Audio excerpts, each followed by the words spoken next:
I will sit over here. New, everything. Well, we should probably put you between Kim and Craig anyway. Well, usually it's president, vice, oh yeah, the little, we're just trying to spread you out. No, that, I'm okay with it. No, no problem. I just want to make sure I don't take somebody's personality. You guys been busy of them. How's things at your place? It's still open. Yeah. One more day. Oh, one more day? I don't know, I think I'm gonna finish in the end of the month. Maybe like tomorrow. Saturday is it.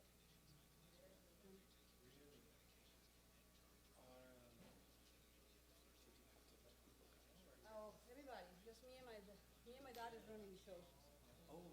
That Tamara's laid off too, and my husband too. Oh, she got it. Yep, so we're all home.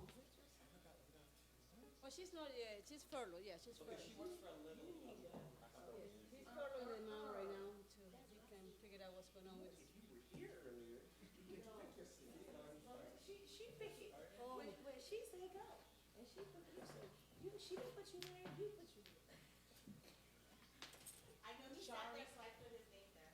Oh, she sold me out. Sorry, you should have, you have permission to bump it. Fine, I have been evicted. Go, you done set yourself up, just go ahead. Go ahead, it's getting on my nerves. Next time you know, don't just be sitting wherever you want to sit. You're not filming. Hi, Ken. Good. How you doing? Everybody's like, hello. Think he got all kind of freedoms. You are former presidente. You are not the presidente. Ooh. That's why I need to keep as far away from El Presidente as possible. I have a computer, so you here. That's what you gotta do. Switch your computer, right? It's not connecting. Yeah, It's connecting, but it's not connecting, so restart it so we can see. so I can use your resources. I think it may have something to do with my antivirus, which I had to reinstall between our last meeting and now. Let me try this real quick and then we'll see.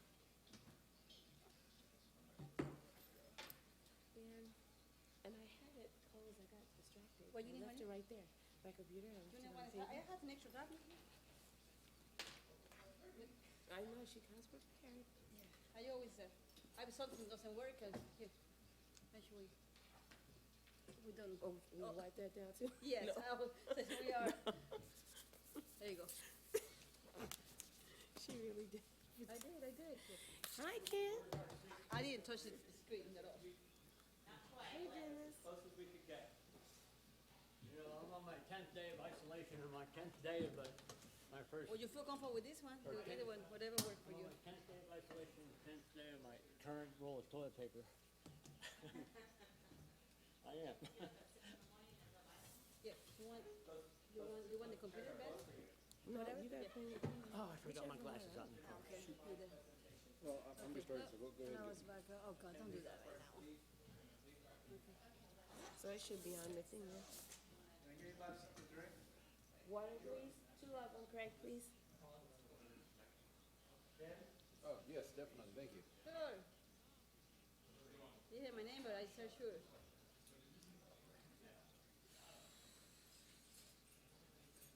Yeah. Thank you. It's too small for you. You can wear that one. Okay. Did you buy something? Water. That'd be great. Thank you. Come on, man. Come on. I'm having trouble getting in. I don't know. Yeah, I'm restarting right now, so, are you guys in? Thank you, sir. Hardest part about this whole lockdown has been people in my workspace. My wife doesn't realize that even though, she's off, I'm not.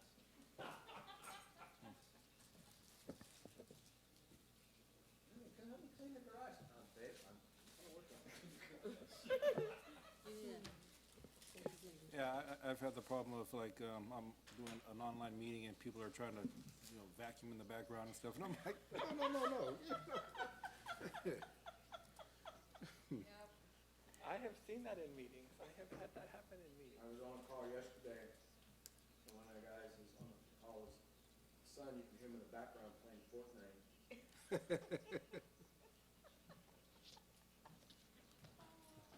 I have to go live every morning for my morning meeting on Facebook Live. And you can hear Damon came through, he was doing something. I said, hey, who's in the kitchen? Whatever you're doing, stop it. I'm live. I'm getting ready to go live. No noise. And then this morning, Riley was just back there singing. Woo, he was jamming. I said, knock it off, who's jamming? Stop it. Stop it. He's like, I'm not doing anything, I'm just singing. Stop singing, I'm live. And you can see all the little laugh, LOLs on the little thing coming up, because they heard me. I was live, so I couldn't do anything. I'm like, can you just wait a second? Children, I'll be right back. Live is live.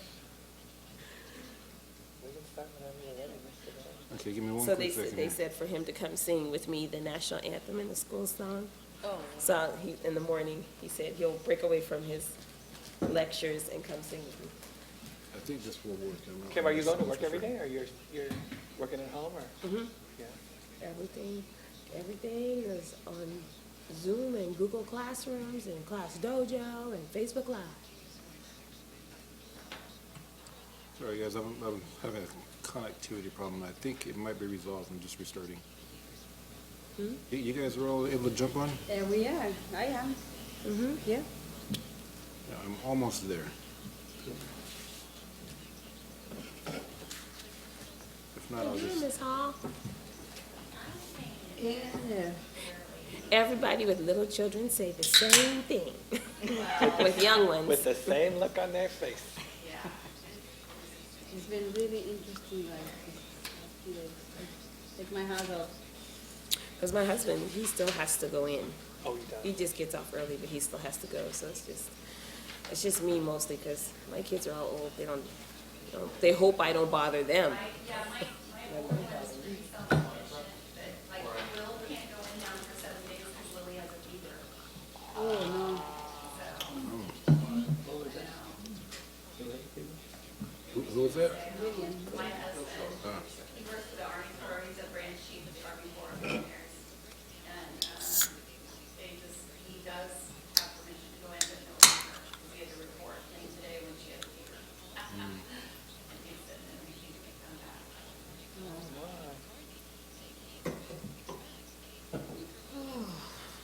But he's working in our bedroom with a big note on the door. I couldn't shower for hours today because I couldn't get in there because he was conferencing. And then one kid is quarantined in her room.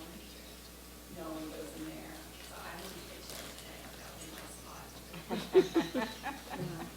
It's looking promising. It's just slow to restart, but obviously I'm on.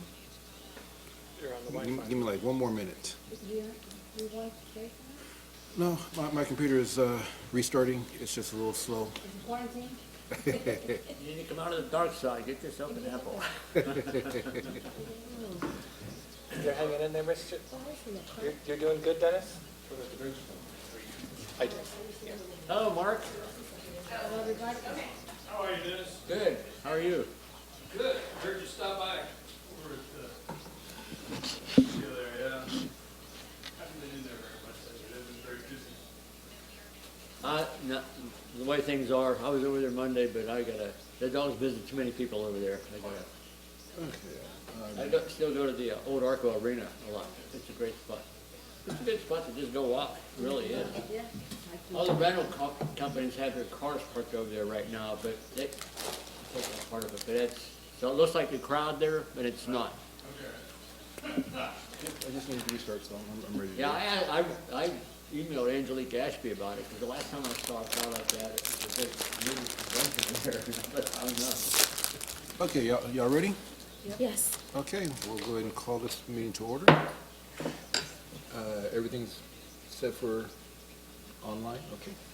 If you will all stand for the Pledge of Allegiance.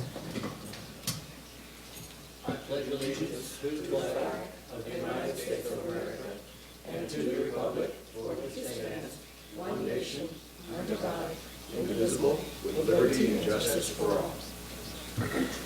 Okay, so we are hosting, seriously, my computer just went blank. We're hosting our very first board meeting online. Make sure your mic is, thank you, hold on.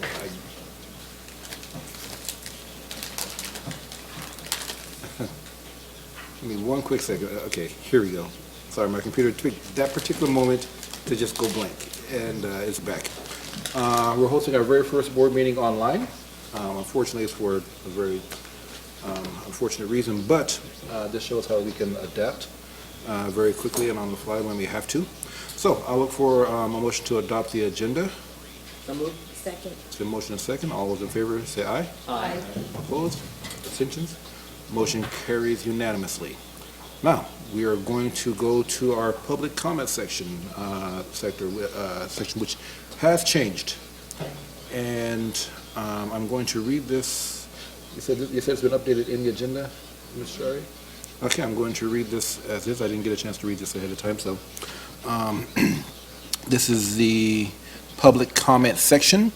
Individuals wishing to address the board on any non-agenda items which are of interest to the public and within the board's jurisdiction may do so during this time.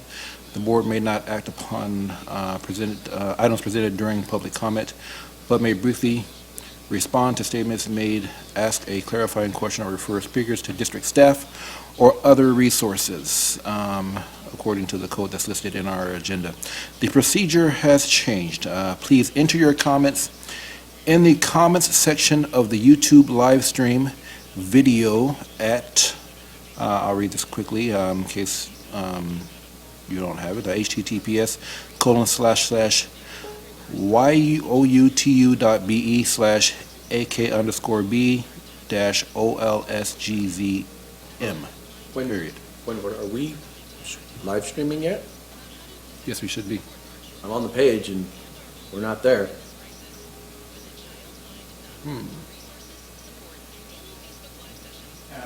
Robla School District? Are we, He Trustee says Lewis he's is on. checking the live stream and it's not showing up yet. No, it's a new feed, you have to go to a different one. Get the redo. Is it not the one that's in, is it not the one that's in the agenda? Where would we find that? Let's see. Well, if you're watching us, just bear with us for 1 second.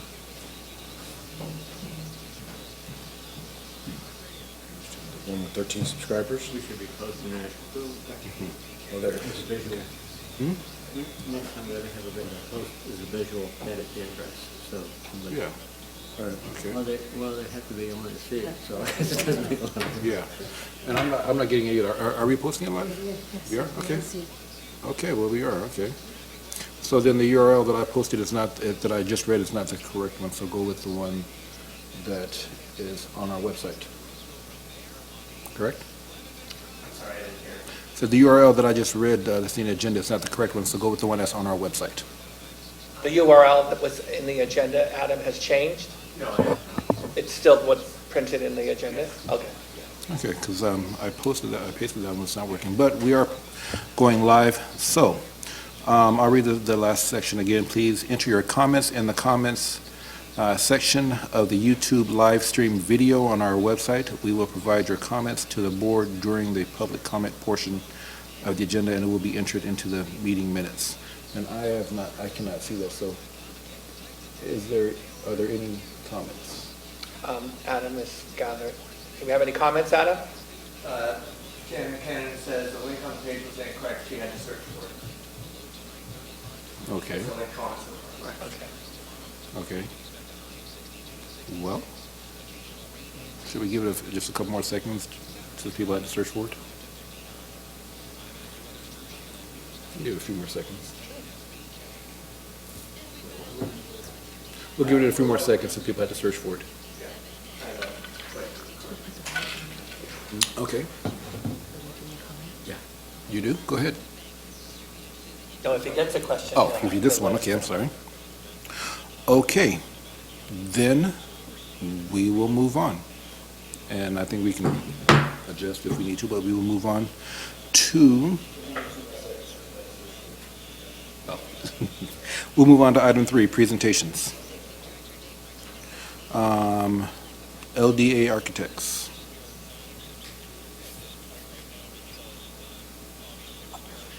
We're still waiting for them to come online. Just a few minutes.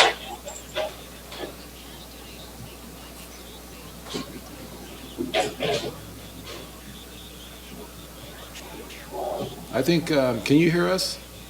Yes, you can. Yes. Okay. Yeah, and we see you, so go for it. You just point up, you can share the presentation. Okay. So yeah, we're still waiting for LDA Architects to join us on this feed. Can we go to the system report? Do we know when they're coming on? You know how many science adoption? Do we know how much time they need? If you want to put us at the end of the other two, we can go third. Okay, we can do that. We can move on to SPSA report from Bell Avenue.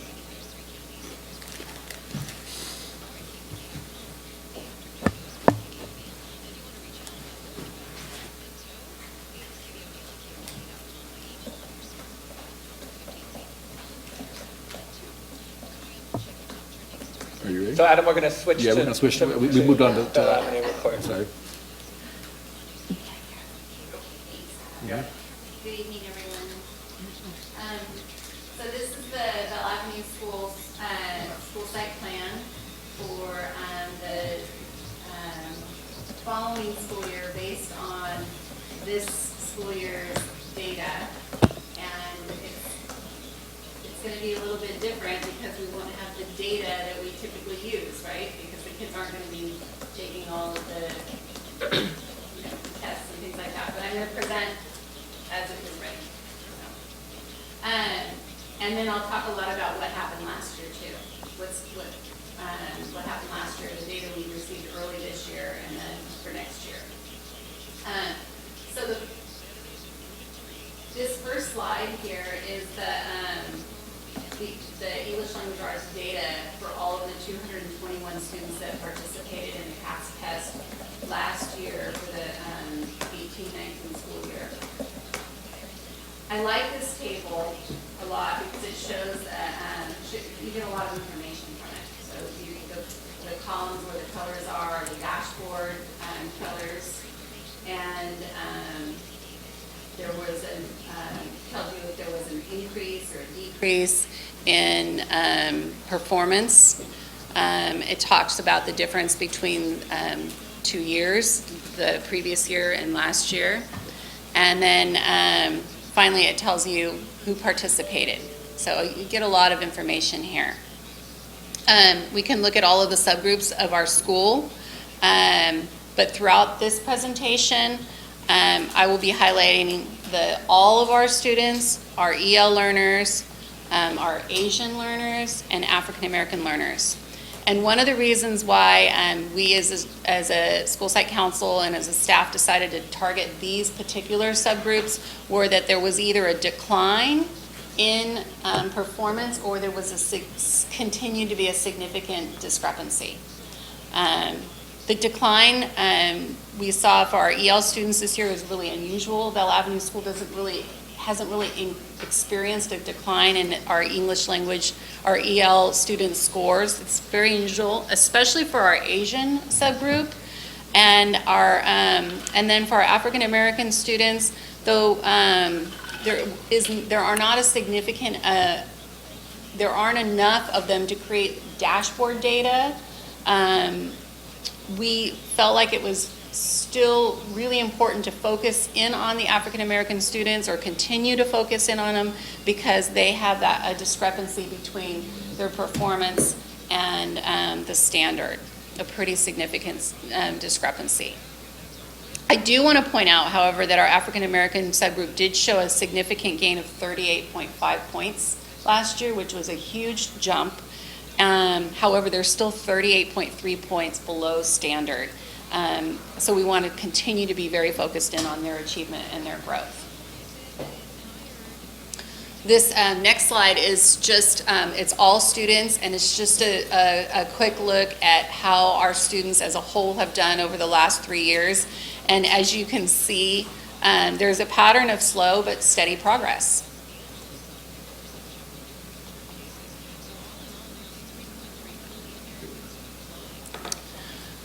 This is the dashboard data for all of our subgroups that have enough students to create one dashboard tile. You can see the first 3 dashboards, all 3 subgroups increased, and our socioeconomically disadvantaged students, which is all but 30 of the students that participated in the testing,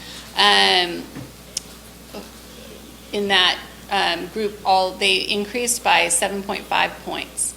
Our white students saw a large increase, which was really positive because the prior year they had experienced a pretty significant decline, and so we, this past year, saw their ELA scores jump up. I wanted to specifically address the Asian subgroup and the English language learners because they not only did not meet our goal, but they had a very significant decline. And especially our Asian subgroup. We have 43 students that tested in that group, and those students are primarily our Hmong kids, and we saw a huge decline, and we couldn't figure out what was going on, so we actually went through all of the EL scores by hand, each individual child, and we found that for the Asian students, the Hmong students, we had 4 students that we identified that had these crazy declines. Like one kid dropped 100 points, which is hard to do. When we looked at that, and when I saw her name, I thought, oh, of course. I mean, there's a story for these kids. She lost her parents last year. Another student lost a sibling last year. So, sorry, it's hard to talk about, but for our Asian kids, our Hmong kids, it's not a very big group of kids, and so the 4 kids that we saw with these really sharp declines in scores all had some significant event that had happened in their life last year that really caused a lot of grief and a lot of loss of attendance and things like that were happening. So it made more sense to us because the previous year, I think they had jumped like 20 points higher. So we saw this really big swing in scores, and we were trying to figure out what happened. Mr. Vang has been really involved in trying to help us understand what's going on with the kids. For our EL kids, they did see a decline in the by 4.3 points. However, we're figuring that our Hmong students are, that's a subgroup it's a crossover, and because our Hispanic kids didn't have a decline, they actually experienced a slight increase. So really, we were looking at, in the end, we looked at each individual English language learner, and we identified the kids that either dropped or maintained, and then we were able to we're working on providing intervention supports and EL supports for those particular students.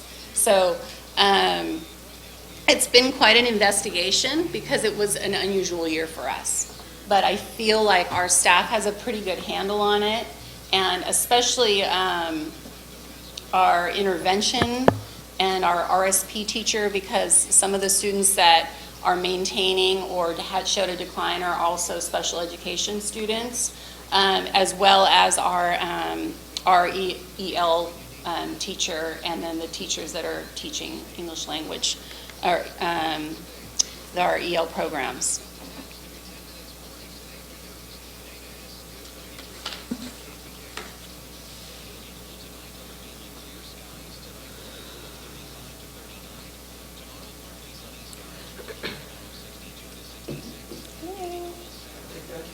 I guess so.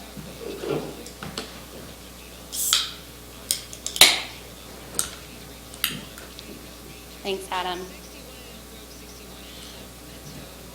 Okay, so the next slide is the same. It's just the same slide, but it's for mathematics for all students. And I want to point out that our all of our subgroups showed increases, with the exception again of our Asian students, which was a decrease of, anyway, again, it was a decrease, which again is very unusual for our school.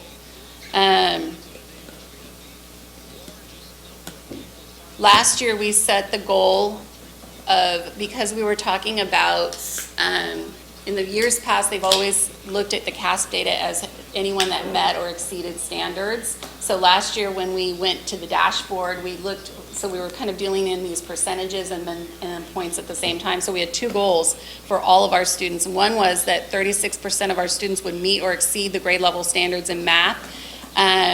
And in fact, we met that goal. Our students, actually, we had 41.5% of our kids meet or exceed the grade level standards in math last year.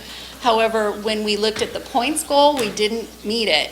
We said that we would show a 10-point gain, and we didn't. We only grew by 9 points. So, so for one of the goals, we're looking at the met and exceeded, and the other one, we're just looking at everyone moving forward as a whole. Our EL students did not meet the goal of 10 points. They grew by 3.1 points. Our African American students, we hope to see a big jump, setting our goal for 20-point gain. Because they have that, we're looking at the distance from standard and the discrepancy between their achievement scores and where the standard is. So we had set their goal for 20 points. They did not meet that. They showed a 7.1 point gain, which is solid growth. However, because they had that such a big gap in their in where they're performing compared to the standard that's set, we had our target set for a much bigger jump in their scores, but we're continuing to work on it.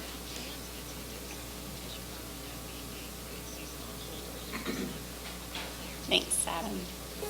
And again, our chart looks very similar to the ELA one. This is for all students, showing a steady, it's slow, but steady growth in mathematics for all of our students.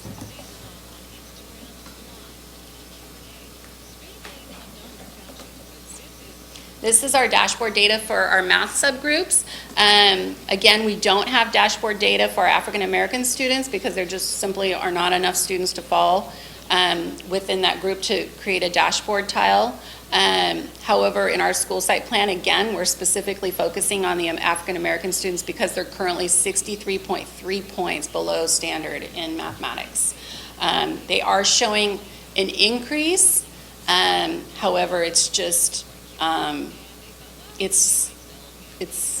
they've got a lot of catching up to do. And, but I think that our teachers, when I look at the style of teaching that the teachers are embracing with SOAR strategies and it seems the more collaborative style of teaching, I feel like that's really conducive to all of our students. I think I see, when I go into classrooms, I see students that are much more engaged, and I think for our African American students, it really helps for them to be they're more actively involved in the learning. There's a lot more discussion, there's a lot more interaction with each other, and I feel like that is really promoting growth and also engagement in what they're learning, and that there's a lot more buy-in.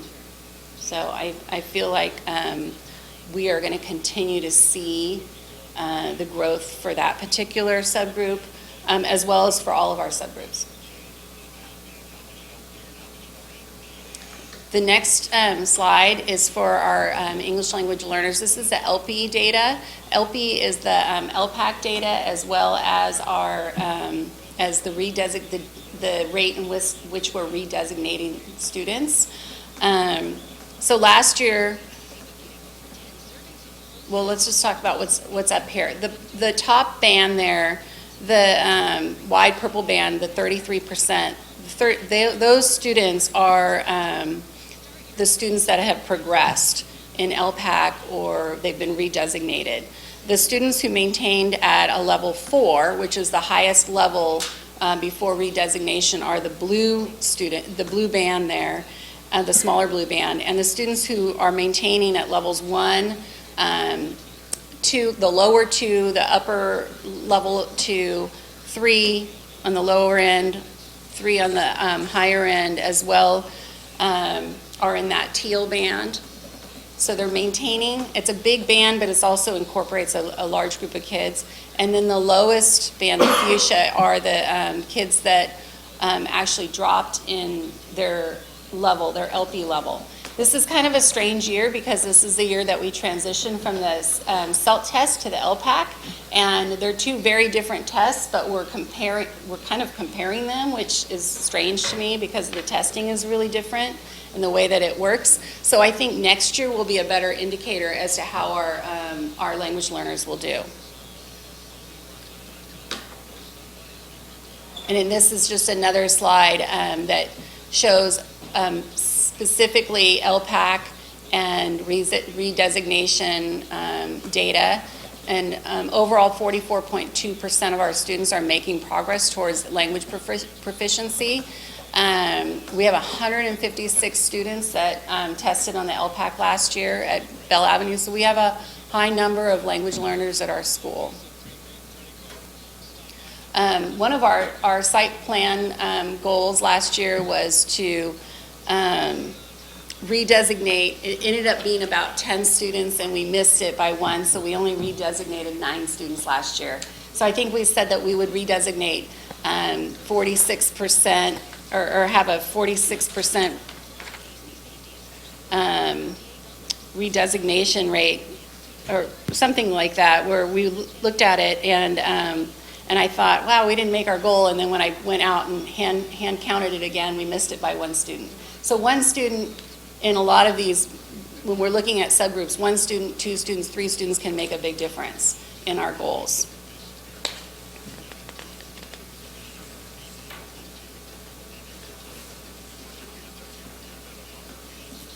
So our growth targets for English language arts, math, and language learners, we are trying to obviously meet or exceed standards and CASP data.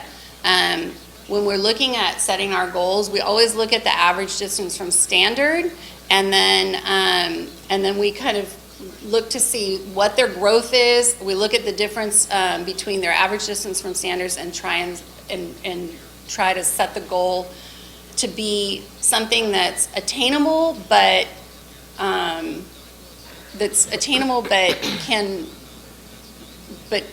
really pushing them towards that standard. So for some of our groups where we have these significant discrepancies, we set their goals to be a little bit higher because there's more growth that we are hoping for. So when we're setting this year's targets, we established whether or not we met the previous goal set. If we did make the goal, we set a new goal based on the growth that we had already made. If we didn't make the goal, we identified the barriers. That's really important. So not just to keep doing the same thing that we've been doing, because from year to year, the variables change. The kids sometimes we have a lot of transient. We have lots of kids moving in and out of our schools. The kids are different. Sometimes our staff has been different. We've had a lot of turnover this year and last year. So sometimes we have, so we need to identify the barriers and then set new goals based on the growth that was made and then the distance from standard. So we spend a lot of time talking with our intervention teachers, with our language specialists, with our gen ed teachers, just everybody together. It's really important that everybody's on the same page and they have a solid understanding of what's happening, so that when we're planning our interventions, when we're planning our supports, that we are not just planning based on what we've always done, but we're planning for the kids that we currently are working with and for the most current data that we have. So our ongoing strategies. At Bell Avenue, all of our staff, with the exception of 2, are GLAD trained. So that's ongoing professional development. We have 2 staff members that are new to our school this year. They will go through an 8-day training, but I felt like it was too much for them to take on that training along with being a new teacher and completing their master's and all of that other stuff. So they're going to start this summer. And then the lesson development. Lesson development within the GLAD structure takes a lot of time. And so the Bell staff spends 2 days during the summer typically doing lesson development. That just gets them started, and then throughout the school year, they spend a lot of time planning their units for GLAD.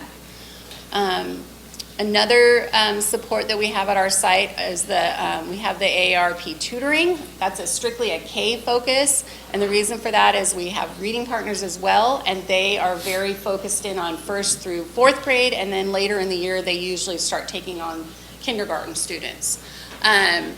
We have vertical articulation, and during that time period, they're looking at writing samples, running records, and then IAB tests. For math, similar. We also work with the vertical articulation, the IAB Tier 2 language, and what I mean by that is the staff as a whole went through all of the IABs, which are ELA and math. That was a lot of exams. And they looked at not necessarily the test questions for the content, but they looked at the testing questions for the language that was involved in the questions. And the reason we did this was because our EL, as you have heard, our EL kids last year, we did not see the growth that we typically see.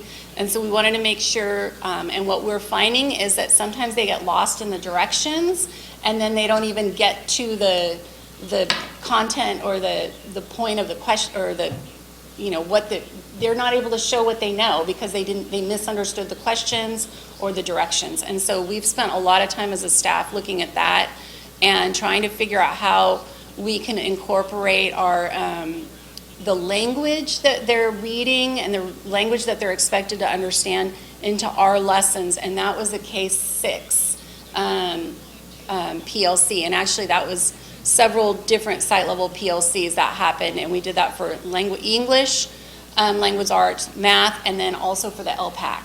Because often our language learners are not getting to the meat of the LPAC because they've missed something in the directions, and because it's a very specific test, the teachers aren't able to explain the directions, they're not able to repeat them.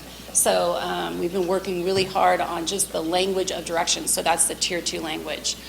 Grade level groupings, sometimes our grade levels approach math as a team, and we have kids that accelerate through some of the math programs, and then we have so they're grouping kids based on where they are currently in the curriculum and how they're doing.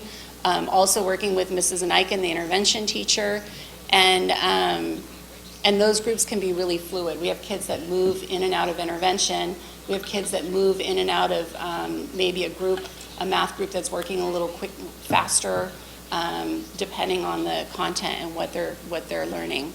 We also provide for mathematics. We have tutoring in grades 4th and 5th grade, and that's primarily because that's currently where we see the highest need right now.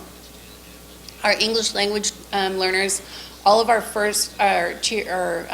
level 1s and some of our level 2s are receiving a second dose of English language instruction. We have our BCOA support. They're working with emergent students, and then during our focus in our site PLC was writing, and again, the academic language that's involved in simply understanding the directions and what they're asking you to do. In our PLCs on Thursdays, we're always making sure that they're data-driven. We are very focused in on our SOAR and GLAD strategies. We have had ongoing PD during the PLCs on Thursdays. And again, we're looking at strategic intervention for language, Tier 1, Tier 2 language.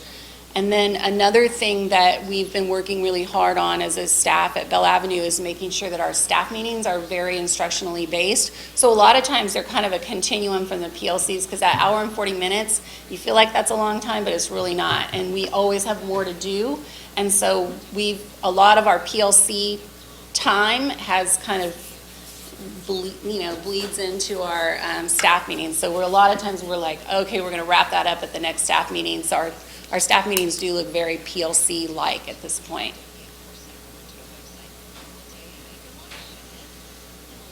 Parent involvement.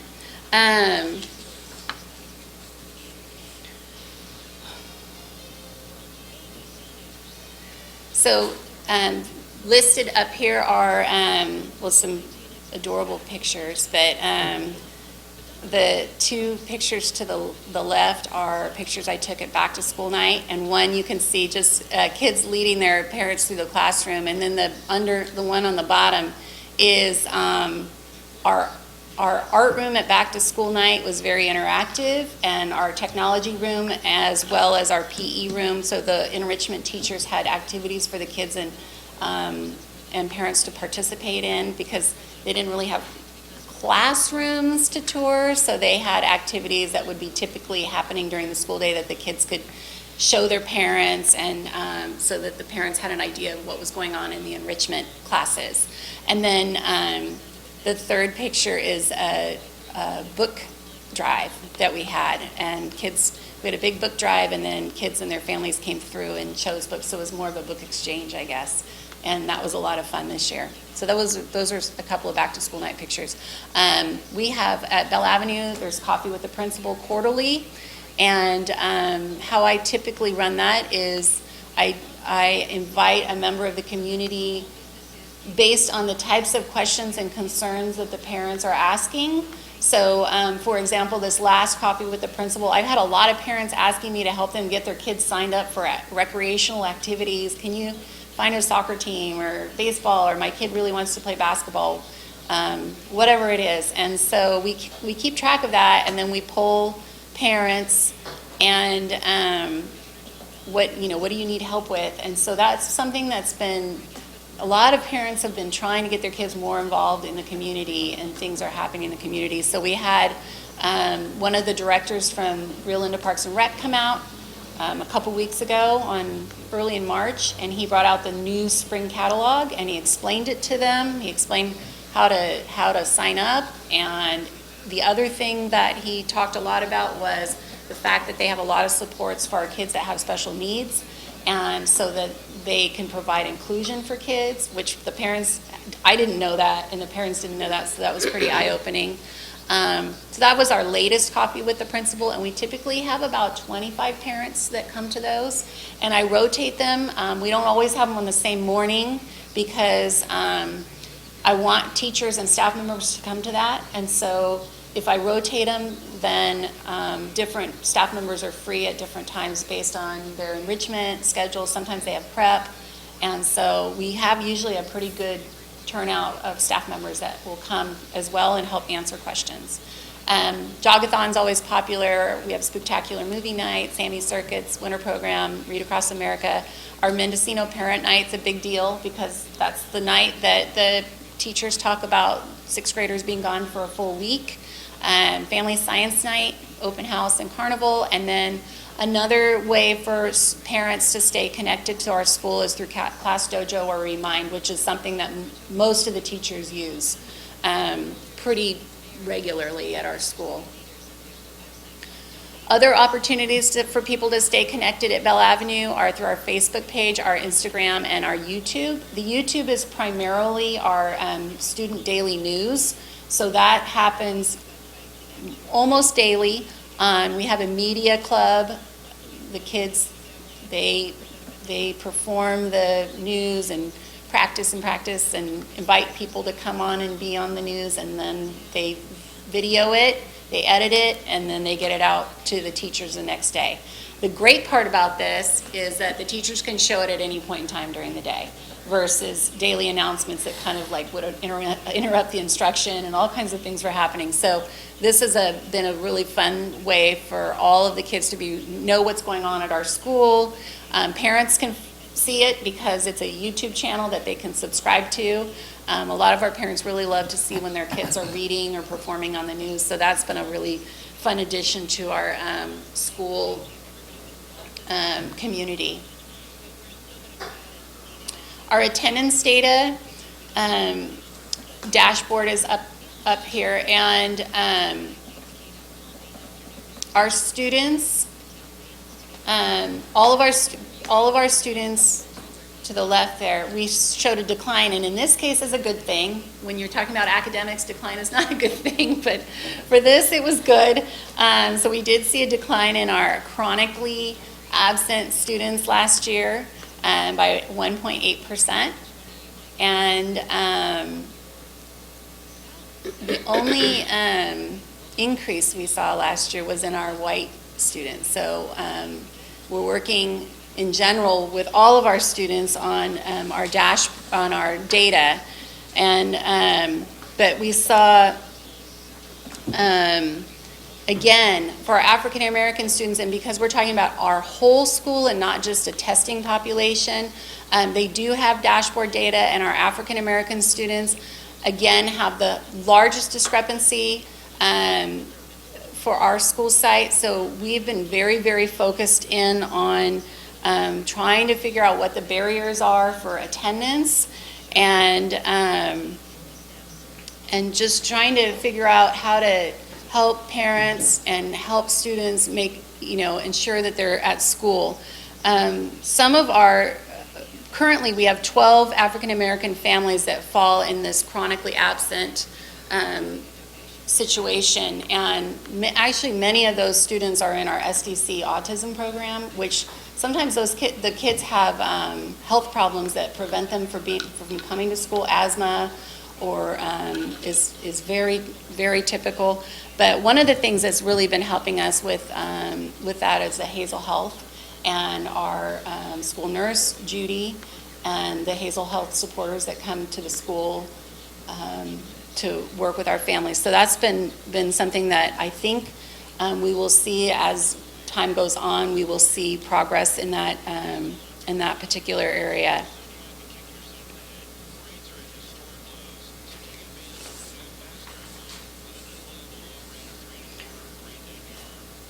Our suspension rate declined, again, another positive, by 4.1%, and we're currently at just a 0.6% suspension last year, which is pretty great. The other thing that I wanted to, we just don't have a lot of suspensions last year in general. The students, I think, due to a lot of different types of things that we have going on in the district as a whole, and then at our school site. But you can see the graph next to it, the bar graph next to it, that we had a little bit of an increase in 2018, but then we had a really significant decrease last year. And I think with the support of the CSCs and implementing PBIS and all kinds of the cell training and things like that we have going on in the district, I think it's really making a big difference. So for absenteeism, I've already mentioned Hazel Health, but one of the things that we've talked about at Bell, and you'll see pretty consistently at Bell, is that teachers are very, there's a daily greeting, and the teachers are really involved with their kids. They're working really hard to build that school culture that highlights attendance. Attendance is important, and if you're not here, we miss you. And we are recognizing students for both improved attendance, improved attendance for both the students and the parents. So I know that I'm sure you guys, we do a lot of different types of contests and things like that. And in the past, they've been really focused on perfect attendance, which sometimes is, it seemed like the right thing to do. But once we started talking more about it as a cabinet, and then looking at the data and the information on the Attendance Works website, and we realized that once a kid misses a day, then perfect attendance isn't attainable. So that's not really a great way to motivate a kid. So we've been focused on improved attendance. And then as as an office staff, so that's the office staff and then our school social worker, we're really looking at the kids that are not necessarily chronically in that chronic category, but the kids that are at risk of becoming chronically having attendance issues. So we're really focused in on those children as well. We have, at Bell Avenue, we have like a big, huge file of folders that our kids that struggle with attendance and behavior come in every day. They check in, they go in, they put a sticker in their folder when they get, if they're on time and they're there, and they love doing that because then they get to come in and say hi to Corey and Selena and me, and then they get a lot of kudos from everyone they walk past. They put their sticker in their folder. When they get 5, they get to pick a prize. There's a lot of, it's not a big prize, but you know what? I think the attention is more the most important part of that. So they're really in love doing that. We have monthly school-wide contests and incentives for both students and teachers. So for me to run these school-wide, usually it's like some sort of PE game or something, and then the teachers get 30 minutes off too. So it's an incentive for the teachers as well, because then they get some extra time. The social worker is really engaged in our attendance, and then of course, when it comes time to utilize SART and SARB, we utilize that pretty rigorously. The other thing that's new this year, and this is true for all school sites, is that we have a monthly data discussion at Cabinet in regards to attendance. For suspensions, we have, I think you all know we have had the social emotional learning training for all staff members, which I think has really helped to change the language and the way that adults view behavior and problem, things like that that are coming up at the school site. And so then they're approaching things less reactively and more positively. We have a check-in, check-out system that we use pretty regularly with kids. We have clear expectations for all staff and students, what's expected at the school. And then we have regular MTSS communication and meetings. So those happen about every other week. So in the bottom corner there, the PBIS, personal best assemblies, student council, enrichment, MTSS, engaged learners and teachers, after school sports, all the strong relationships that we're creating, I think really help to help us kind of combat the absenteeism, issues with absenteeism and suspensions. And then this is our final slide. So I'll just talk a little bit about the pictures. So the top picture in the left are 2 kids that are on their way to a terrific 10 luncheon because they've had improved attendance. In the middle, that's one of our teachers working with 2 students on a math problem. So at our school, we really try to differentiate instruction, and when kids need extra support, we have to find ways to make that happen. In the top right corner, we have our 3 guys. They're out taking video for our news team and whatever else they're videoing. But they love, often at Bell, you'll see kids out with cameras all over the campus taking video and making short movies or and doing little journalism type things for the daily news. The bottom left corner is a technology class for first graders, and clearly they're engaged. And then in the middle there are 6th grade, 5th and 6th grade kids. They're sitting at recess talking to one of our SAC PD cadets. That is a huge program we have on our campus. They're there about every 2 to 3 weeks. And then in the last slide, last picture there, again, very engaged group of 6th graders learning how to slice and dice with the junior chef program that they're currently a part of. So, but I think for Bell Avenue School, the key is just like that active learning and, being really engaged in what's happening, because when the kids love school, they want to come. And when they love school and they love learning, then the behaviors are not they kind of dissipate. That's it. I know that was long. Sorry about that. It's a lot of information. Comments? Any questions? Yeah, Bell Avenue is the school most know. Right. And I think you deserve a lot of kudos. You made a lot of progress here, and I know you're busy all the time. I see that. But the one comment I want to make is I didn't realize that was part of the strategy. When I'm picking up my students from reading partners, I'm doing it late in the day, so I'm taking them from the cafeteria all the way across. And so many times the teachers would come by talking to them, not their teachers, you know, and what's nice is I always had a little input to kind of go on top of it, you know, making the kids. But I did not realize that was a strategy, but I see that strategy working just with my couple students. It is a positive acknowledgement that they're in there. Well, I mean, we all feel that when we are walking in the hallways at work and someone says hello to you, it makes you feel noticed and acknowledged and important. And I think for small children, that's really even more important. So I know that it's something that's kind of been part of our school culture, but we've really ramped it up this year to make sure that the adults all know the kids and who they are and what their story is, so that there's a stronger connection there. Yeah, and I'm always so impressed with Corey and Selena both as far as knowing their stories. And the sticker program's neat, and I got to thank Selena for saving me the Steelers sticker. Yeah. Any other questions? Not so much a question, but a comment. I really appreciate, you know, one of the great things that and I've seen this, it's been consistent throughout the presentations, is as you're going through the data and as you're analyzing where you met your goals or where you exceeded or even where you had challenges, the ability to be able to dig down and find out why, what was going on.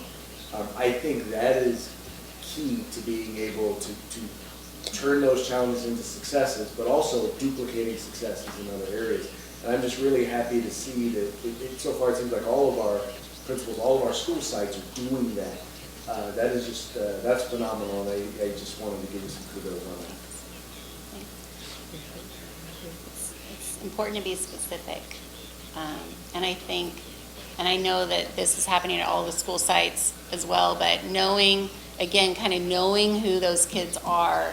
I mean, we can get the Illuminate will give us the data, and we can see lots of data, but going through by hand and really looking at those kids' names, I took that list of Hmong students to Mr. Vang, and I said, tell me about these kids, remind me, you know, what was going on with these kids. I mean, of course, with the really significant traumas that had happened, I know those children, but tell me about these kids, like what's going on, because, and knowing about each individual kid and what's going on and things that had happened, or if they had been sick, or, or maybe we missed something. There was one kid that had a drop, and it was because, I think it was because in 3rd and 4th grade, he was always tested.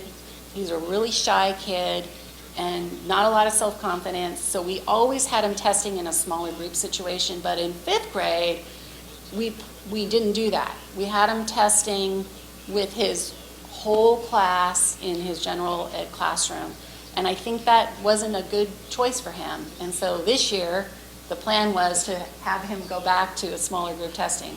But knowing all of that detailed information is really important. It takes a lot of time, but it's really important. And it goes back to, you know, the teachers really knowing their kids and knowing their families, and not just the teachers, but all of the staff knowing everyone and what's going on. Because I wouldn't have known a lot of the information, I wouldn't have gotten a lot of information if it wasn't for example, Mr. Vang, who was able to tell me a lot about some of the kids he was working with and some of the families that he works with regularly. It's definitely true what you said. Just, it rings all the way true. Everybody knowing the stories and being really specific. You can't, you know, so that you know when things impact students, like you found out Right. with those scholars. Those things are really important. You mentioned something about turnover. How much turnover have you had? Because with all the excellent things that you're doing, you know, when, and Are you talking about teacher turnover yeah, or is student that what you, turnover? you I've just, had a you said lot of turnover, so I'm teacher trying to figure turnover out, which and- kind of turnover were you talking about? Oh my gosh, I've had both. Well, we have a transient population, so we have kids that move often, which that in itself is a challenge, because when we get new kids in, their CUME files sometimes we're calling 2 and 3 schools back, trying to find a CUME file and find out what their story is. So that's a challenge for us, and those kids come with, so it's like I mentioned, controlling the variables. We can't really, there's a lot of things we don't have a lot of control over, and what maybe worked one year didn't work the next year because we have a different group of kids. But teacher turnover, I have experienced a lot of teacher turnover this year and last year, and I don't necessarily think it's a school culture thing. I mean, I don't think that's what it is. I don't know how to describe it, but we've had, in the last couple of years, I've had fairly young teachers leaving in the middle of the school year due to, for lack of a better word, I want to say anxiety, maybe. And it was just situations where they just didn't feel like they couldn't complete the school year, and they were starting to call in sick a lot, and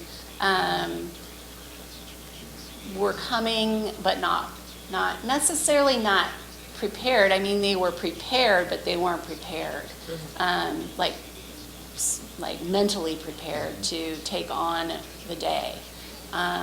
So I'm not sure why that is, but I don't know, Mr. Reyes, maybe you can help me on that, but I don't feel like there's a school culture issue where the teachers aren't being supported. I mean, I hope that isn't the case, but it has been recently, in the last couple of years, I've had brand new teachers, year 1 or year 2 teachers leaving in the middle of the school year.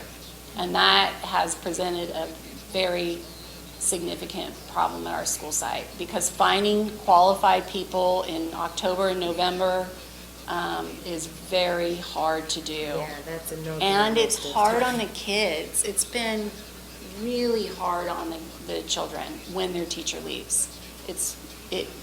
So for that particular group, you know, those groups of children, you see you don't see the growth. And then it takes a long time to rebuild the classroom culture when a new teacher comes in. So that has been a very big challenge for us at Bell. I'm trying not to take it personally, but I don't think it's a school culture thing. I think it's I don't think you should, I don't think you should take it personally. I think, you know, I don't know if it's happening, you know, at our other sites too, but it definitely seems to be a thing. And I think maybe we might take a look at, maybe they need a different kind of support, because I'm sure you are supportive. I mean, that's something that's, you know, known about you, you know, and about, you know, all of our principals basically.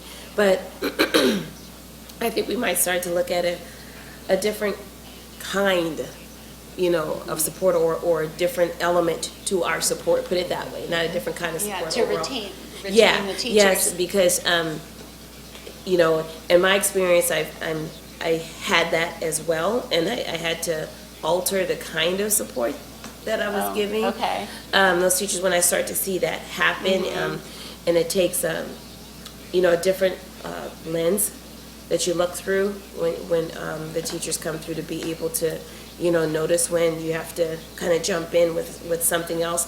But like you said, it makes a huge impact on the children emotionally, of course. Right. But then because you need that, it's very difficult to find qualified teachers that are ready to go when the Mid-school, teachers yeah. leave mid-school year. It's quite almost impossible. Right.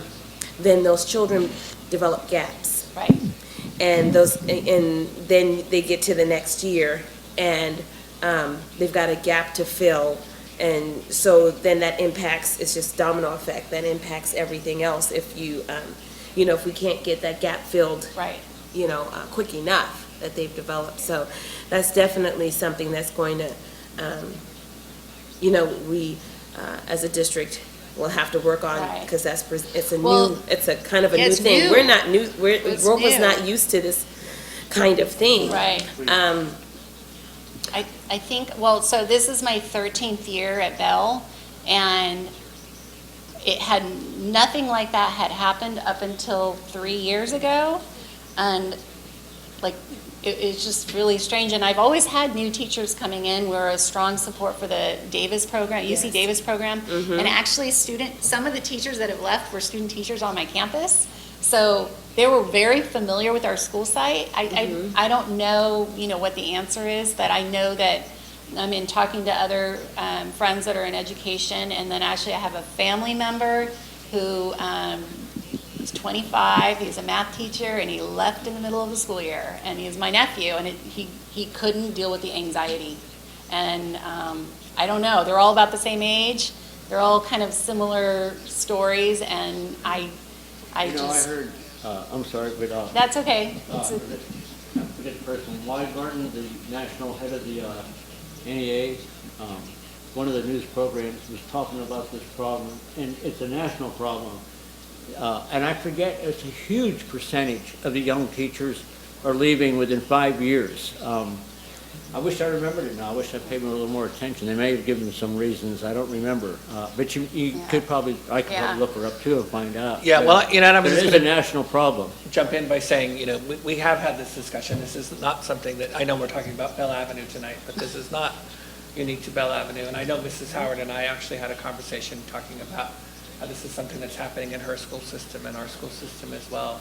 So it is something worthy of reflection, and we do have theories that we're testing out, and, some of it might be generational. We're looking into that. But it's a very valid point that you're making, Mrs. Howard, in that, if this is a time for us to re-examine the supports that we have for new teachers in Robla, something that we've always been proud of, but if it needs to change and adapt to kind of new, a new wave of people that are becoming educators, we definitely want to pay attention to that.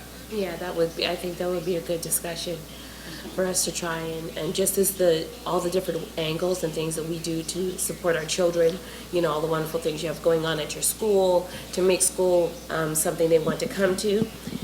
It's kind of going to be that eye with Right. our young teachers as well. Right. That kind of approach for them as well. Then we have some young teachers that are really gung-ho and just fabulous. I'm really proud of them. I just want to bring that up. There's some great teachers in this district, and I'm sure there must be all over. But so I don't know what the problem is. It's not across the board, is what I'm trying to say. Yeah. How many of your students are new each year? How many of my students are new each year?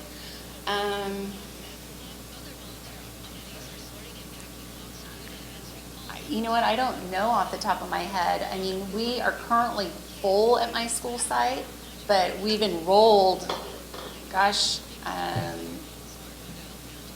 don't know, maybe 25, 30 kids in the last couple of months. So it kind of depends on the economy sometimes, and well, it depends a lot on the economy, I think. But we do have, rarely do you have a classroom that is the same group of kids that you started the year with. I mean, you have your core group, but then there's usually this transitional 4 or 5 desks that come through the classroom. Yeah, I asked that because you mentioned that it is difficult to track a student and to make sure that they're progressing if they come in and you don't know. Right. And so I would be curious to know what percentage of students are new and what percentage and if they are the ones that are having the most problems year to year versus the ones that are staying. I'm sure they are, but I'd love to see that information on the percentage of new students and the percentage of them that are So they're having the problems. the progression of the new students versus students that have been in Yes. Robla. I think we've talked about that before, and I think that's possible. That's a possible generate an illuminate report on that. But yeah, we do. I mean, we do. It just depends on the economy, and the stability of what's happening in our area. But I do remember, like you said, we have looked up this information before. And if I remember correctly, we didn't see a significant difference between the children that were, you know, at Bell and the ones that come in out. Not significant enough to say Right. A and, you know, A and B, that there is something, that there is a significant reason. There wasn't that big of a difference. That's correct. I do want to ask a question and give you kudos on definitely diving into that data with your Hmong students. Because when you see that, that's a red flag. When you see that big of a Right. drop, Oh, yeah. you know it's like, okay, we've got to go I figure couldn't out. believe it when I was like, what, how is that remotely possible that happened? Because it was a huge drop. Now those, in your testing grades, you have 12 African-American students, it said. Are they? 12, no, not 12 African-American. I have 12 chronically absentee African-American students. In that first, In the the first top, slide. the first, yeah, I Oh. think 2, when you do ELA, and it says, Okay, I can't see the slide. Adam, is there a way to see the first slide? because I want to make sure I'm reading your table right. Yeah, I think I had the same question. I'm glad you're asking that. Yeah, 2, yeah, that one. Now, when it says current year number of valid students, are those the students that took the Yes. test? 12 African-American students took the CAS test last year. Okay. In grades 3, 4, 5, and 6. But that's not all, that's not the No. total number of how many testing, that were in the testing grades. Is that right, or, No, that's it, right? those are the Okay, kids so I that took read the it. test last year. Okay, right. And that's who was eligible. Those were the kids that were in grades 3, 4, 5, and 6 last year. Okay. Now, are those 12, have they been with us? Do you know? Well, some of them have, and I mean, So again, it's a kinda goes mixture. up and down. It's Yeah. a mixture of both of them. Right. And so if you, with those 12, if you dug into their data, there are some that you just totally wouldn't know about, because again, you don't know what's going on with them because you don't know them. They just came in, right? Right, well, some of them have been with us since preschool. So it just depends on the child. So the ones that you do know, did you, what is their story? You know, because they've got growth. Right. They made growth in both math Well, and ELA. kind of, that's where I was going back to some of the newer strategies that we're using. I think that the language acquisition, the GLAD strategies that we're using, and the SOAR strategies that we're using, because there's so much more movement and language and participation and involved, that I think for all of our kids it's really positive, but I think for our African American kids, I feel like it meets their needs. It just, they're more engaged in what they're more excited, and they want to know more, and they want to, like for GLAD, there's opportunities to, when you're learning about something specific, there's opportunities to take kind of the overall umbrella of what the unit's about and go crazy over stuff that you're really interested in and find out more about it. And so I think for some of our kids, it's just more engaging for them. They feel more, they share out more. They're more, it's a much more verbal approach to learning. There's a lot of movement, hand motions, gesturing, all kinds of chants that go with it. I feel like for all of our students, it's a real positive change in the way that we're teaching, but I think for our African American kids, it really meets their needs as well. So yeah, they did show a significant increase in their growth. I mean, obviously, there's lots more room for growth, but Right. that was our first year, our first full year last But year. you know, you have to take the wins when you get Yeah, the wins. no, right, but I mean, I feel like, just the strategy, and the SOAR strategies too, because there's so much more interaction, I feel like all of the kids, but I think for African-American students, it's really meets, it's a style of learning that really is conducive that for talks to them. Yeah. The other thing is if it's possible, that lesson planning for GLAD, can you give us a sample of somebody's lesson plan for GLAD? Because I want to see what they're doing. I want to, you know. I have videotapes of them. I could send them to you of That's like a fine. lesson. See, this is coming from another brain, okay, when I ask for a lesson plan. Right. This is coming So from do you- another part of my brain. So it's pretty involved in that they pick, basically what they do is they usually pick a topic that is connected to social studies or science, and then they take the language arts standards that they're working on, and they weave them into the social studies or science topic, and then they pull content, not necessarily out of Wonders maybe sometimes, or out of other places that will meet the need of the content, but also the language standards that they're trying to teach. So that's part of it, but then there's a lot of activities that go with that in the teaching. So I feel like the kids are learning, it's very integrated in the way that the kids are learning. For example, sixth grade starts the year off every year with a growth mindset GLAD unit.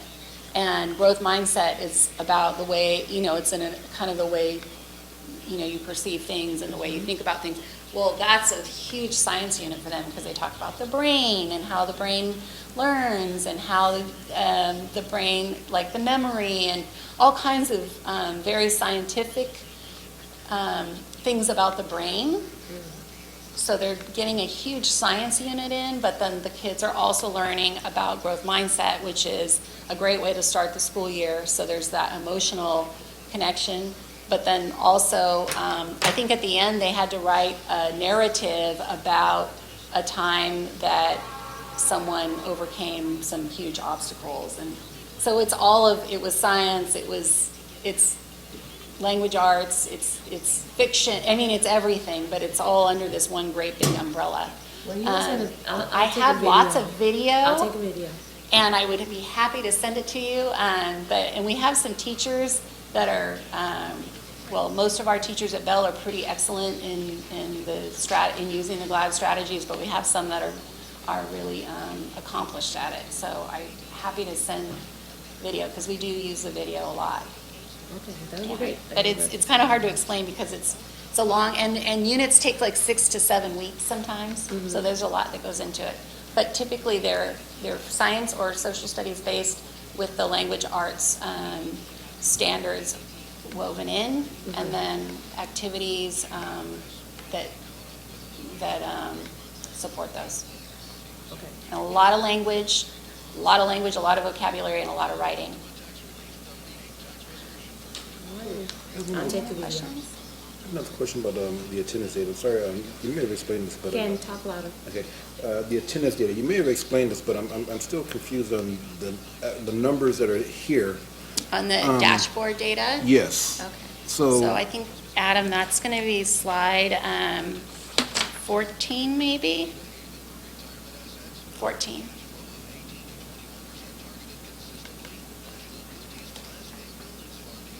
Right, yeah, right Yeah. there. So what is, it says number of students. That's the number of students that are, In the group. So, for example, all students, there's 476 students in that group.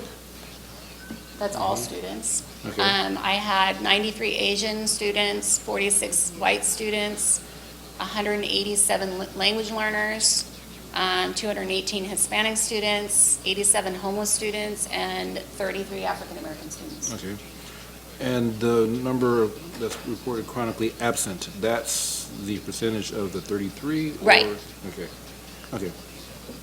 That's my question. I just need some clarification. Any other questions? Okay. Thank you. Okay, you, Mrs. thanks. Okay. Do we have LDA architects? No? Okay. Are we gonna go back to LDA or? LDA, should we go back to them? They'll go after Gail. Okay. Okay. We're ready for the science one. Okay. Science adoption. Good evening, everyone. Can you hear me? Yes. Yes. Well, it's good to see everyone. I'm glad to see that everyone is doing well. Tonight, we wanted to inform you about what's been happening in Robla with science. Oh, how do I get down to the next page? Oh, got it. Okay, so just a little background. On September 4th in 2013, the State Board of Education adopted the next generation science standards for California public schools. So these standards helped with and aided the process for the development of the new science curriculum framework to support the goals of NGSS. And the framework was published in 2016. It helps provide guidance to the publishers who create our science programs and to educators on how to address the standards, because the new NGSS presents a new approach to doing science. It's actually all about doing science, hands-on experiences. So the California State Board of Education adopted actually 29 science programs in November of 2018. Of those 29 programs, 11 of those were for K-6 or K-8 grades.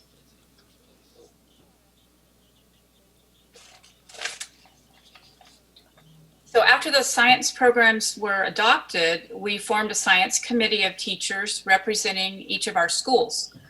This is a picture of our wonderful science committee.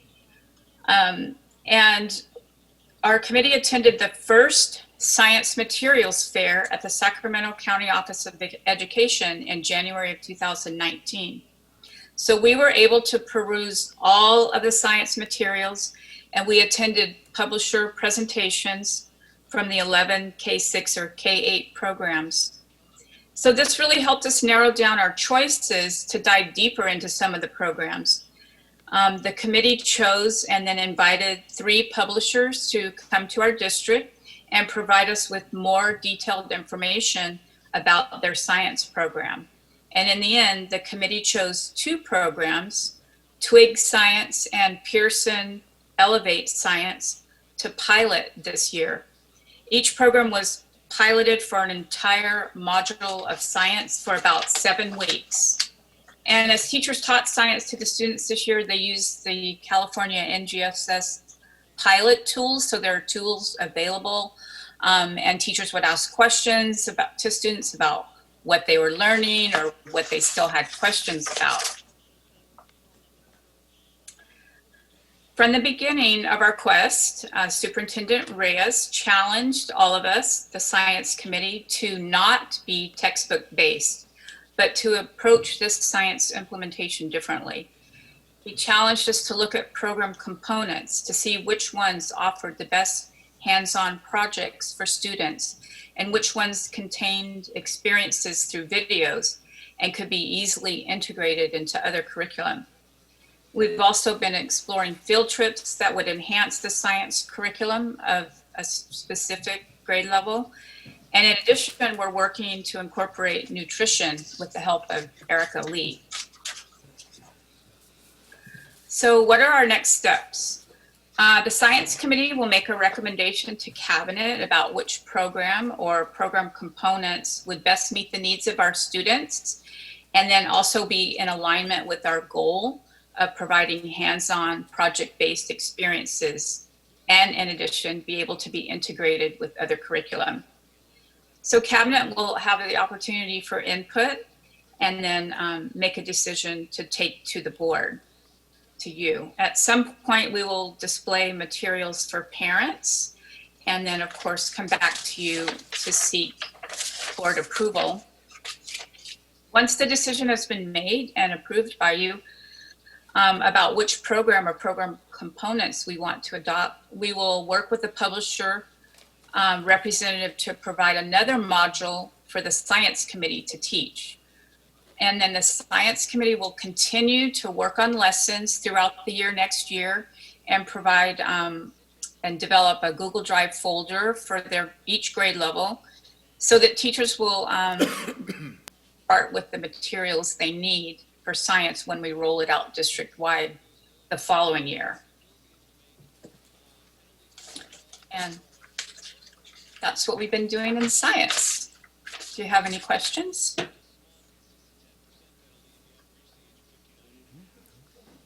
Thank you. Thank you. I'm glad that we never stop talking, about science and just, drop off the cliff. But I know we just got the CSBA, the little update that they sent out, and they had a bar graph in there about the CAS scores and everything. So I think, in our zeal to make sure that ELA and math, are solid, et cetera, because those things feed into science and, everything's integrated, as Ms. Hall said. We still need to, science and it needs to have that same level of intensity given to it in order for our children to be successful in, in what the upcoming, occupations, the upcoming, academia is gearing towards, is being able to engage around and critical thinking. We've always tried to do that, but critical thinking that leads to solving some pretty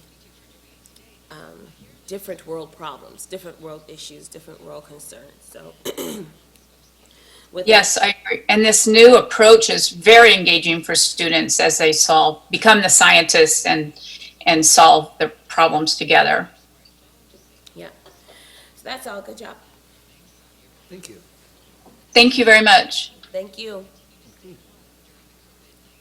Okay, now going back to LDA Architects.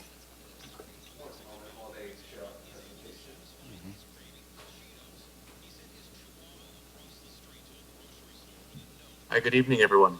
Jordan Miles from Caldwell Flores Winters. Can you hear me okay? Yep. Yes. Fantastic. So just wanted to give you a quick update in terms of where we are with this project. As you know, there are two different projects currently being designed at Bell Avenue. We have the new construction project, which is a 2-story, 10-classroom building that is being designed on the western part of campus. And we also have the kindergarten classroom and modernization project that's happening on the rest of campus. This will include the construction of 3 modular kindergarten classrooms in the northeastern corner of campus, as well as the modernization of existing the modernization of existing classroom wings on the rest of campus. Tonight, we have Renee Pizerto, the project architect from LDA Partners on that modernization kindergarten classroom project, to share a presentation of the final design drawings for that project. We have had 2 meetings with district executive staff, page turn meetings, one at the DD, the design development phase of design, as well as the CD, the construction development phase of design. So we've been able to incorporate district notes into this design. It is our intent upon board approval to submit to DSA in mid-April for this project. And I will turn it over now to Renee to share that presentation.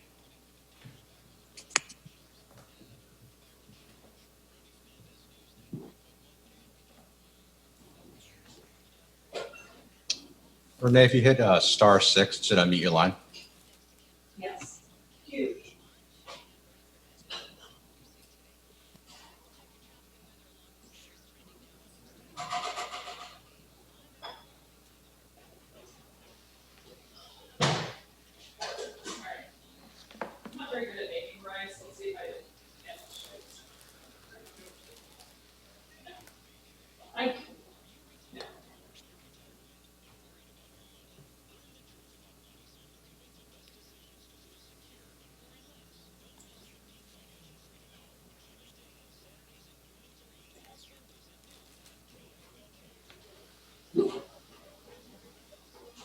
Good news, Renee, is we see the screen. Bad news is we don't hear you yet.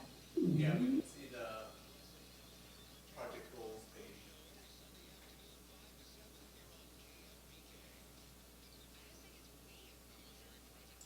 Oh, it's not. Adam, is there a way to unmute all? Yeah, mine is still. What's that? Is there a way to unmute all?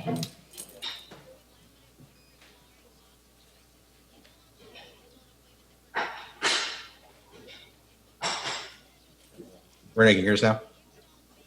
Yeah, I can hear you. And we can hear you. See. Okay. Let me share the screen. We can see the screen.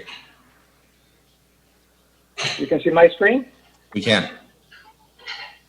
Oh. Okay, I have the thing is I have two screens. Okay, well, I'm gonna go with this. We currently see the PowerPoint, and we see the PowerPoint in its form. Okay. Okay, I have different computers, different monitors coming in from different directions, but either way, I'll just switch both simultaneously so we can stay on point. Good afternoon, everyone. Ruben and members of the board. Again, as you heard, I'm Rene Basurto from LDA Partners via Zoom to present Bell Avenue Modernization and Kinder Classroom Edition. Allow me to do a quick intro to the project as a whole, and then I will focus on the specifics of our collaboration with another firm. So the team that is working on the Bell Avenue project is IBI and LDA. We are collaborating with them. And let me just break down two parts of the project. One in which IBI is providing the new two-story admin classroom, which will be located on the west side of the campus, which it is where the parking lot is, and the 8 portables occur at this point. That building will house the new Bell Avenue Administration Office, the new main entry to the campus, and the upper-grade classrooms that will be 21st century. Also, there will be a library, resource center, and a new and large redesigned west parking lot and main entry to the campus. LDA will work on the modernization and the new modular building that will encompass the new location for the kinder. So the modernization of the 3 existing classroom buildings, these will be brought up to the 21st century learning environment, as we have done at Taylor, and it has been exemplified on Classroom 5 of First and Bell Avenue. The modular will be added on the corner where Pinell and Bell Avenue meet. The 2 eastern wings of the existing buildings will be demolished, and that will be the new place in which this building will provide a 3-classroom kindergarten with an ample playground area for kindergarten classes.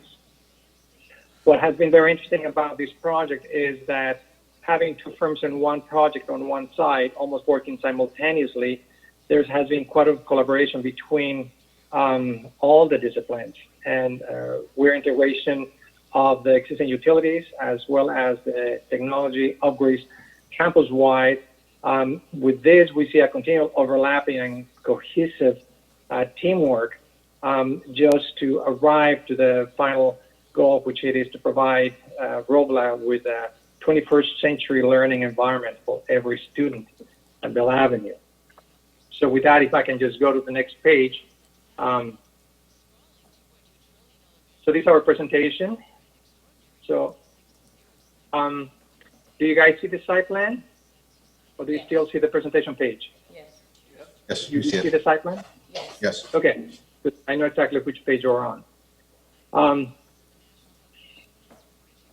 Once we started, we met with Ruben and with CFW, and we did some programming meetings in which we were presented with the program of the presented requirements here, in which they wanted to go ahead and provide 3 classroom buildings with workrooms and restrooms and additional storage, and also go ahead and modernize the existing 3 classroom buildings and bring them up to speed. That includes 8 classrooms in total on building B and C, and you can see that on the following page. So let me just.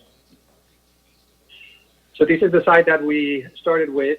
As you can see, portables to be relocated. That is where the IBI design 2-story building will be. And you can see the buildings, what we call the finger plan, A, B, and C. And on the right side, you see wings to be demolished. A, B, and C currently have classrooms. A comprises of also the main admin offices. And you can also see the multi-purpose building. So our program included to subdivide building A into 9 subdivided support rooms, and the existing 2 staff rooms will remain there.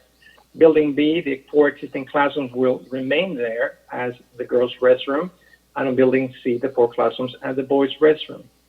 The modular building, which it is not shown here, I can show that on the next page, in which it shows you the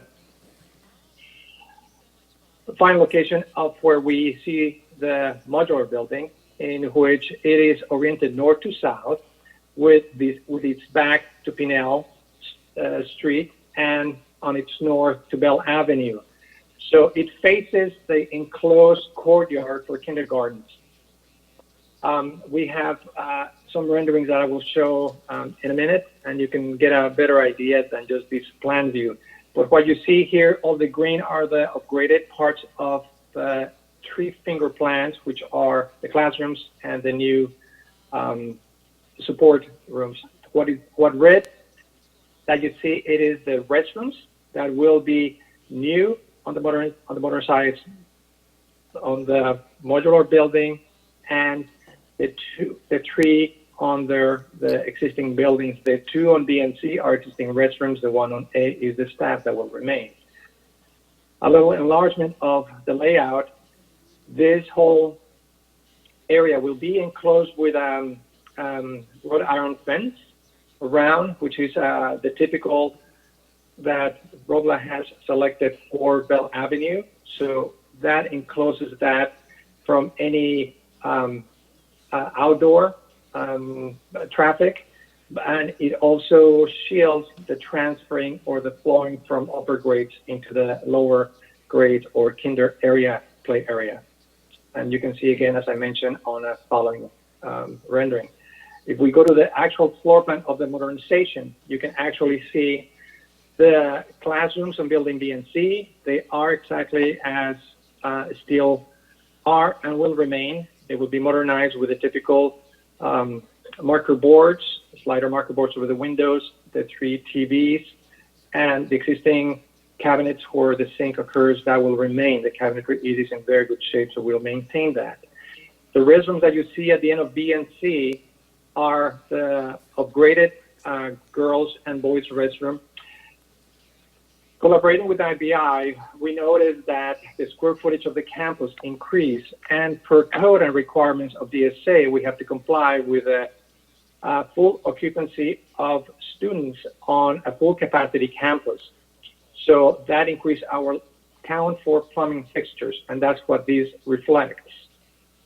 So we added a count of about 9 fixtures for each of the boys and the girls' restrooms, which presently there's none. So we made the space a lot more efficient by carving out some spaces from the existing unused storage closets.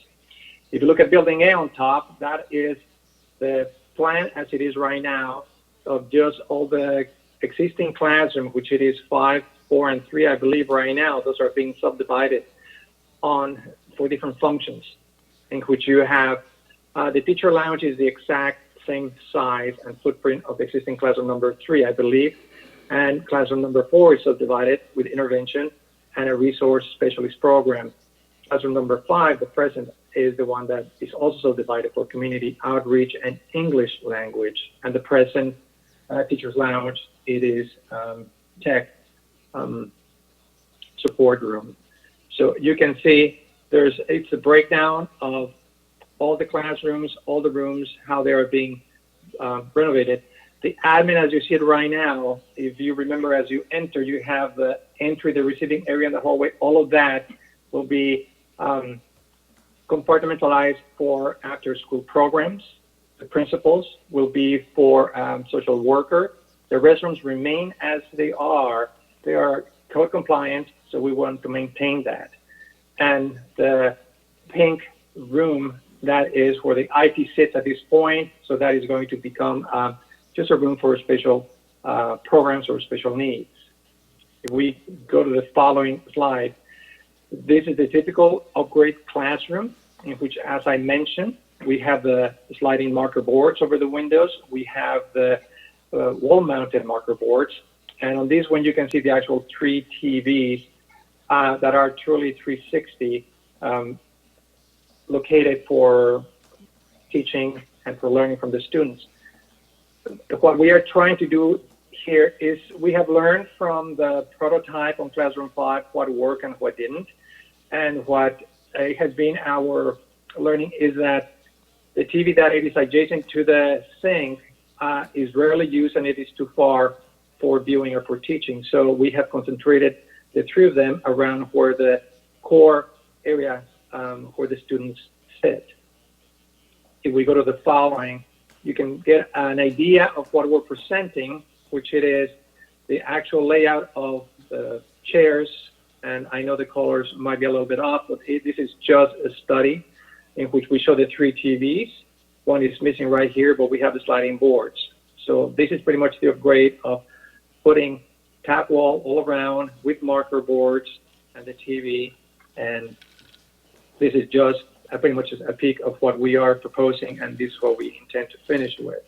If from here we go over to the next slide, which is the modular building, the 3 kinder rooms. We have between kinder 2 and kinder 3, we have something new that we did not do at Taylor, but we learned from that, in which we have a staff restroom to directly the play area, together with a small storage.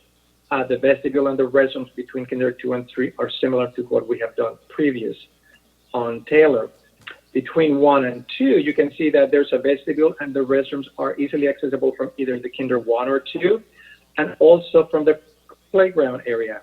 So if the need be, they don't have to enter either of those kinders to use the restrooms.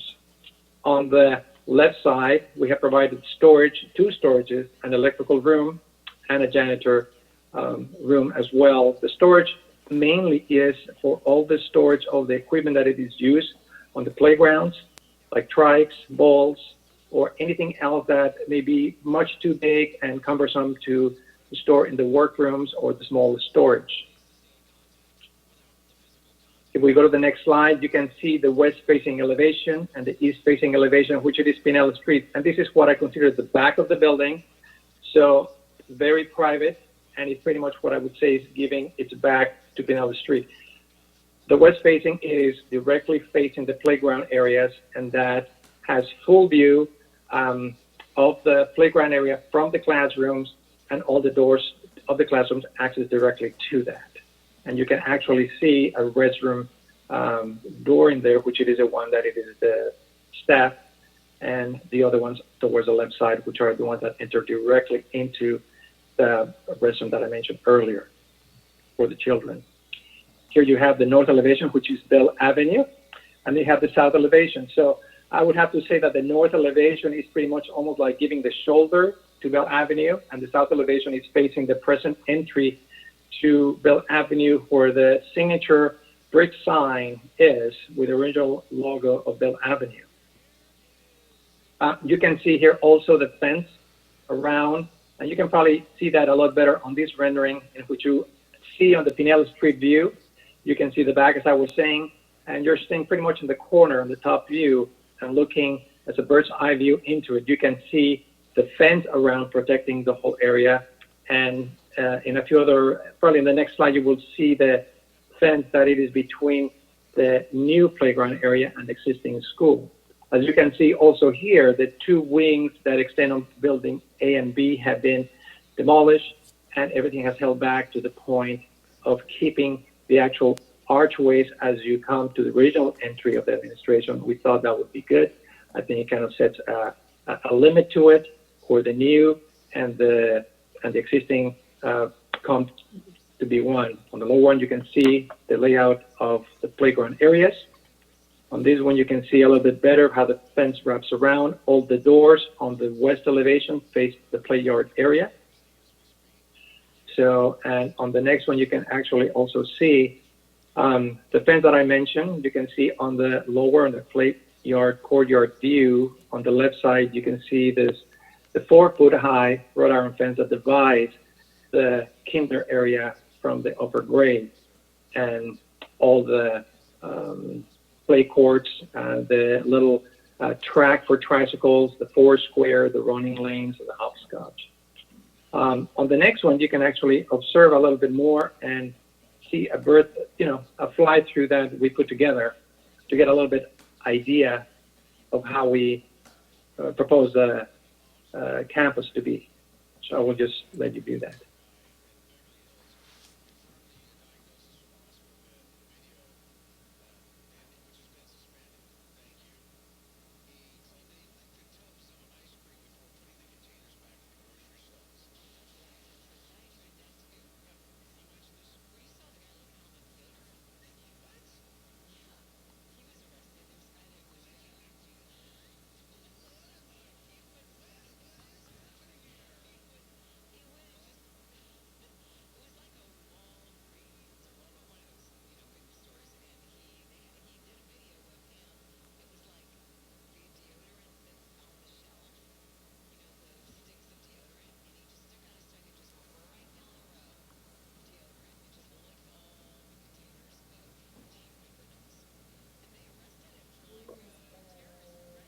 So I hope that fly through gives you a better idea. On this last image, you can see the existing buildings where they stop.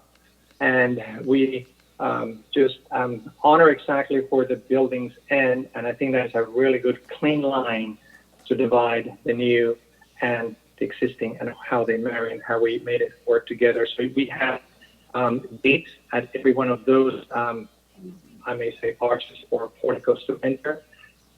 To flow between the new modular and the playground area into the existing for teachers, for staff, for parents, just flow back and forth. So that pretty much kind of shows our layout of the plan. And also, I just want to go ahead and talk regarding a little bit about the cost as we were presented with a budget of the 3 classrooms of the kinder, which that would be the modular. That is something that it was a set price of 1.5, and that met the district and budget.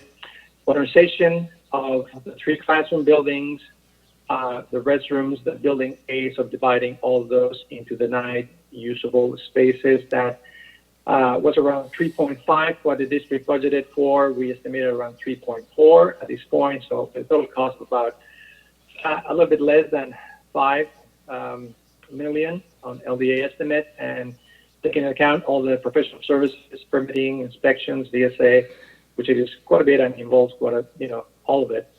As he says, total all in, we came at around 6.6. The district had about 6.7, which gives about $100K for the district to spend it on any other improvements that may come. And as I mentioned, these are our current project costs based in 2020 dollars. Of course, as the economy goes, the way it is right now, the numbers will change slightly. Now, as far as the scheduling, I know that Jordan talked on that a little bit on the beginning of the presentation. We're presenting this board to this today. I thought it was going to be tomorrow, so I'm sorry for the date. It's March 26th that we're presenting it, not the 27th. The DSA submittal has already been reserved and scheduled, and that is on April 13th of this year. It will take about 8 to 11 weeks plus or minus to get the project back from DSA after we submit it, for us to respond to their comments, resubmit it again for their final check, and get it approved. So we are just projected the date of June 29 or around there towards the end of June. Now, the project modernization and the whole mobilization, it is projected for the schedule at the present time on the end of next year, December 2021, and we hope to have turnkey and construction by August 2022. So all of this, of course, is pending the scheduling by the general contractor, and all these dates, of course, as I mentioned earlier, will shift slightly given DSA review and approval. So that is my presentation to the board, and if you have any questions, I can answer them now. Renee, before we get to the question part, one quick note for the board. The action item before you tonight is, again, to approve the final drawing set being submitted to DSA. It is not to approve of the color scheme. That is something that we're still finalizing with both LDA and IBI, so that way both projects come across as one cohesive campus. So when you're driving by Bell or Pinnell, it will seem like one cohesive project, not this is the new construction, this is the existing wing, and this is the kindergarten. So again, it's of the finishing materials and of the final drawing set being submitted, not the color scheme. Correct. Thank you. Thank you. This is Craig DeLuz. Do we have any assurances from DSA? I mean, with everything that's going on right now, is it anticipated that there's going to be any delays in approvals? So right now, DSA is operating primarily as at a remote operation. So most of DSA is one of the few organizations that deal with public school construction that have actually moved to a digital or virtual plan checking system. So they're actually equipped to do this stuff remotely. It's been past practice that they do it in person. So from a DSA review standpoint, we've had assurances from DSA as early as probably about 2.5 weeks ago that they were well prepared to to do intake and to actually review the process. Obviously, things change, and that could change as we go forward. But at this point in time, they are honoring A, our intake dates, and then B, the overall work schedule. So a lot of that work right now, and this is relatively new, but a lot of that work's being conducted on video conferencing presentations such as this, or virtual workspaces. And then in addition to that, they're also being a little more communicative about what some of those other processes they have. Now, there are other agencies that haven't necessarily been geared up for this, OPSC, CDE as well. But at this point in time, we do believe that DSA will be able to continue operating under the current conditions, as they've made significant investments in virtual drop boxes and virtual conferencing and virtual review systems in the last 2 years. Excellent. Thank you. Thank you. Any other questions? Okay, thank you very much. You're welcome.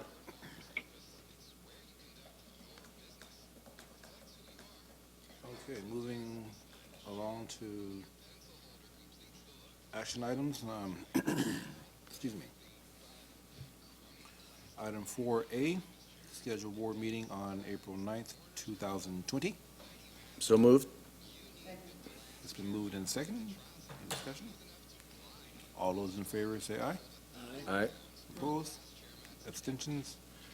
Motion carries unanimously. Item 4B, adopt emergency resolution delegating authority to take necessary action to protect students and staff from the spread of coronavirus COVID-19. So if I could just maybe say a little bit about this. As the board is aware, we're sending daily updates out to the board and to all staff in the Robla School District in our attempt to keep everybody aware of the continuing, constantly changing situation regarding the virus. As the board is well aware that we chose to participate along with the other 12 districts in the county in the closure of our schools in consultation with Sacramento County Public Health. So we have been gearing up, and we are already working very hard to meet the requirements that are part of what the state has decided are essential services the school district must provide. Number one, that is feeding students. We are working very hard in Robla to make that happen. We have very large numbers of students who are being fed each day. We have our MOU with CSEA around identifying which employees are working to make sure that that happens. We have limited that to a small group of classifications and employees, and we're minimizing the number of hours that they have to be at work in order to make sure that they're home safe as much as possible. And so all of that has been established. On the teacher side, we are obligated to provide distance learning for students, and that has also been, in an overarching way, discussed with the Robla Teachers Association, and we also do have an MOU that we have created with them. Both of those documents were sent to the board this evening, along with all of the other employees. And we have now adopted and created a distance learning committee that is comprised of myself and some other administrators, along with a key group of teachers that we've identified as some of our teachers who are number one, already doing distance learning with their class, and number two, are also very savvy with technology so that they can help guide the work that we can establish with the rest of our teachers. I sent also tonight to the board a document that outlines our plan, 3 levels of engagement, and the work that we're moving towards in order to roll this out to our families and our teachers. So this is something that none of us could foresee, but I would say that I'm very proud of the Robla School District and the way that we have mobilized our resources to adapt to this ever-changing situation. I am proud of the way that our staff has come together. I'm proud of what I watch our leaders do now every day, and I'm proud that we're part of the larger conversation in the county with the other school districts and with public health to make sure that we are on the cutting edge of our understanding of how this needs to continue to be established and maintained over a period of time. I will share with the board that just today, the countywide superintendents met to discuss the concept of extending the closure, which at this point was going to be 3 weeks of school until our spring break, which was 2 weeks ending on April 20th. So tentatively coming back to school on that date. But just today, in consultation again with Sacramento County Public Health, it was decided that schools need to remain closed, and that the current date that we are looking towards is May 1st. And as I've been saying to everyone, that does not mean that anybody has told us that on May 2nd everything's going to open up again, but just as an extension and a precaution and following the guidance from doctors, it seems that that's a reasonable expectation at this point. And then as we get closer to that date, depending on how the virus has rolled out, we will consider whether we are able to open schools or if we will need to continue the closures beyond that date.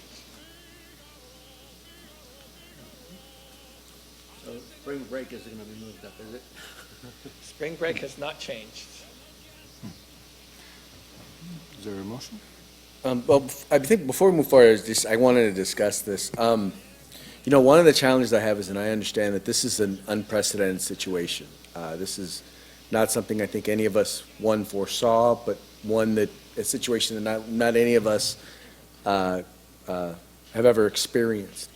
I guess one of the challenges that I had in particular, I think, as the elected body that represents this district, you know, one of our responsibilities is to make some of these key decisions. In many of the districts, and a number of the districts in the county, those boards actually met prior to and had the ability to actually hear and receive all of the information that was available at the time and make a decision regarding whether or not their schools were going to close. And I understand that in our district, I understand also that not every district did that.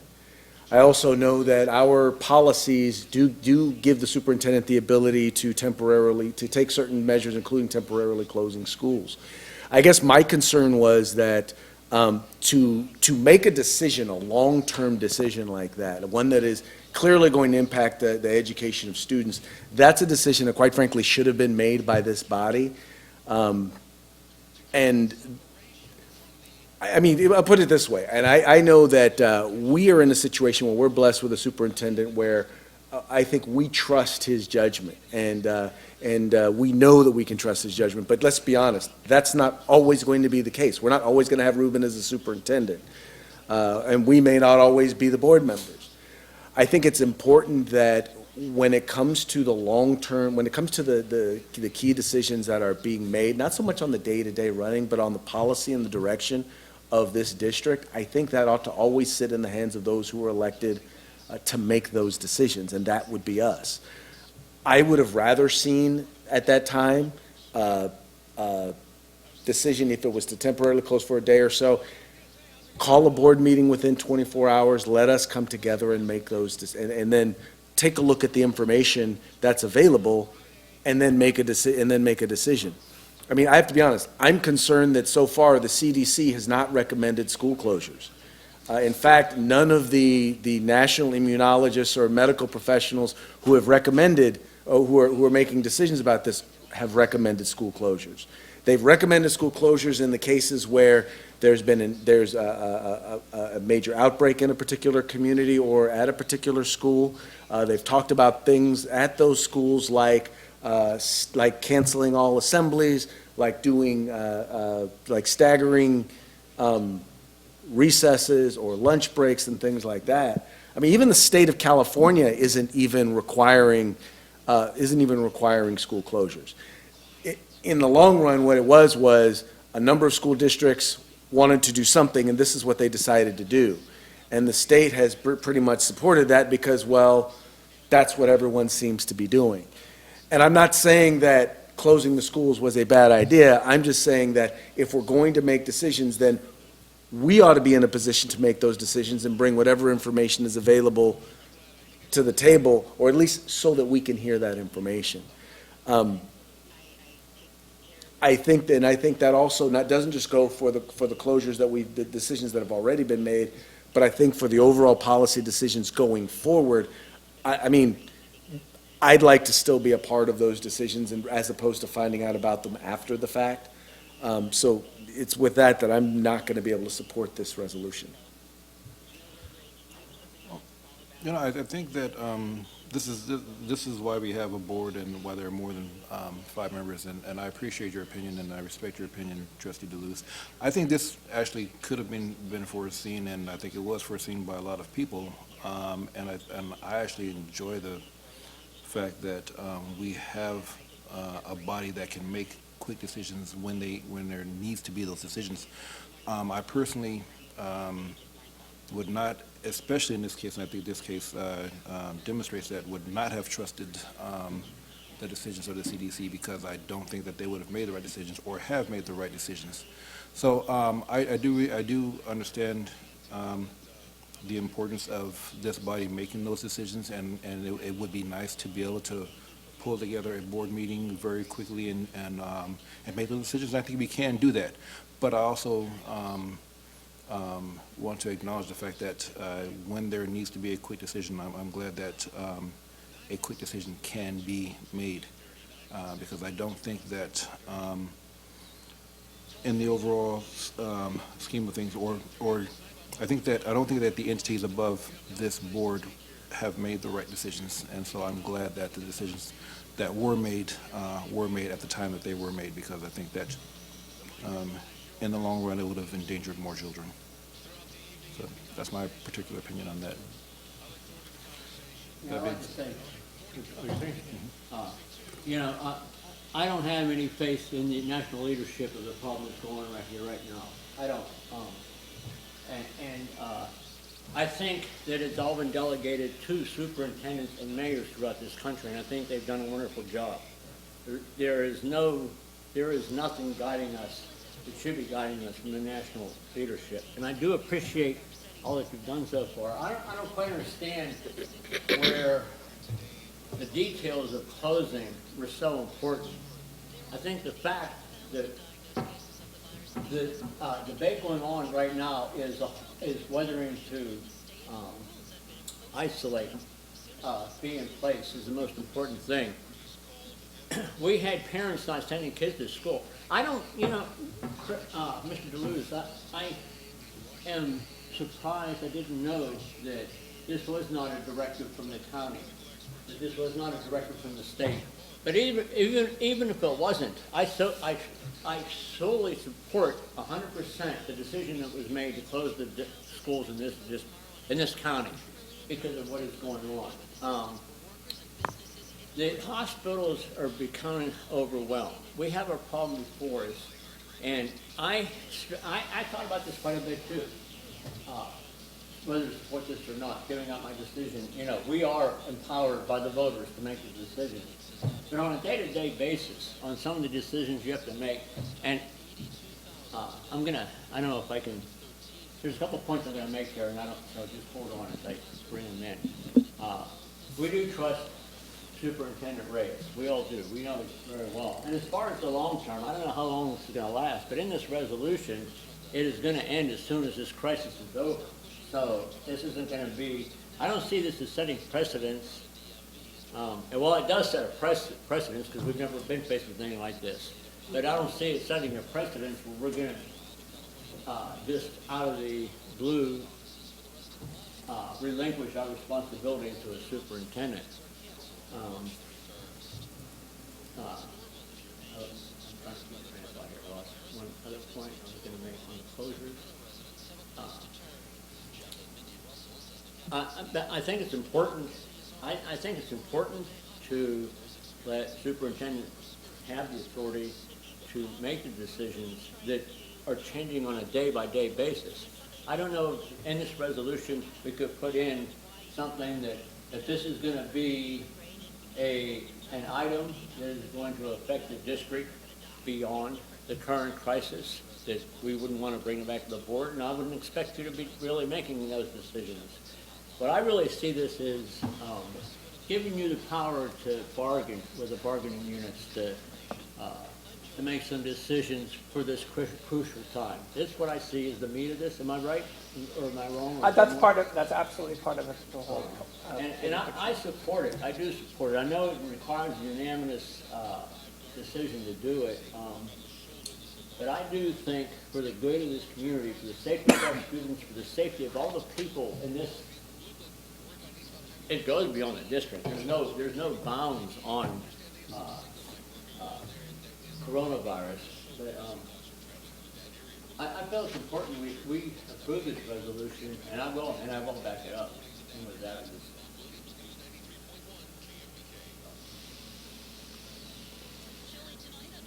I also think that hearing what my fellow board members have said, and in agreement on a certain point with Trustee DeLuce, and that we're their elected body and we have to be ready to be able to give it a chance to make every decision that impacts the district, of course. But in situations like this where, one, so much is unknown and things are changing daily, we also have to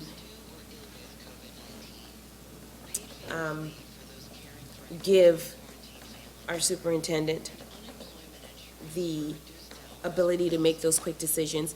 And if need be, for when this seems like if it might go longer, establish, guidelines on what that looks like. Because we've got some time, but when you're getting these health crises coming, daily, getting the updates, you want to make sure that our most vulnerable population, one of our most vulnerable populations, are protected. Protected from what? We may not know, immediately. We don't have all the details of what COVID-19, the extent of it, what it's about. But we do know that there are certain measures to take to make sure that our children are taken care of and their families are taken care of as much as we can impact that. So I think that's what this resolution is definitely about, is making sure that we play our role in making sure that our families and our children are taken care of as much as possible and as much as we can do. But I do, this resolution coming up I think is appropriate, but I do want to put forward that since it's looking a little bit longer than what we thought, that we might take a look at what this looks like when an emergency of some sort occurs again, and how we can be more cohesive in areas where we need to be, if there's areas where we need to be, how we can do that and still act expediently. So that's all I want to say, and I just thank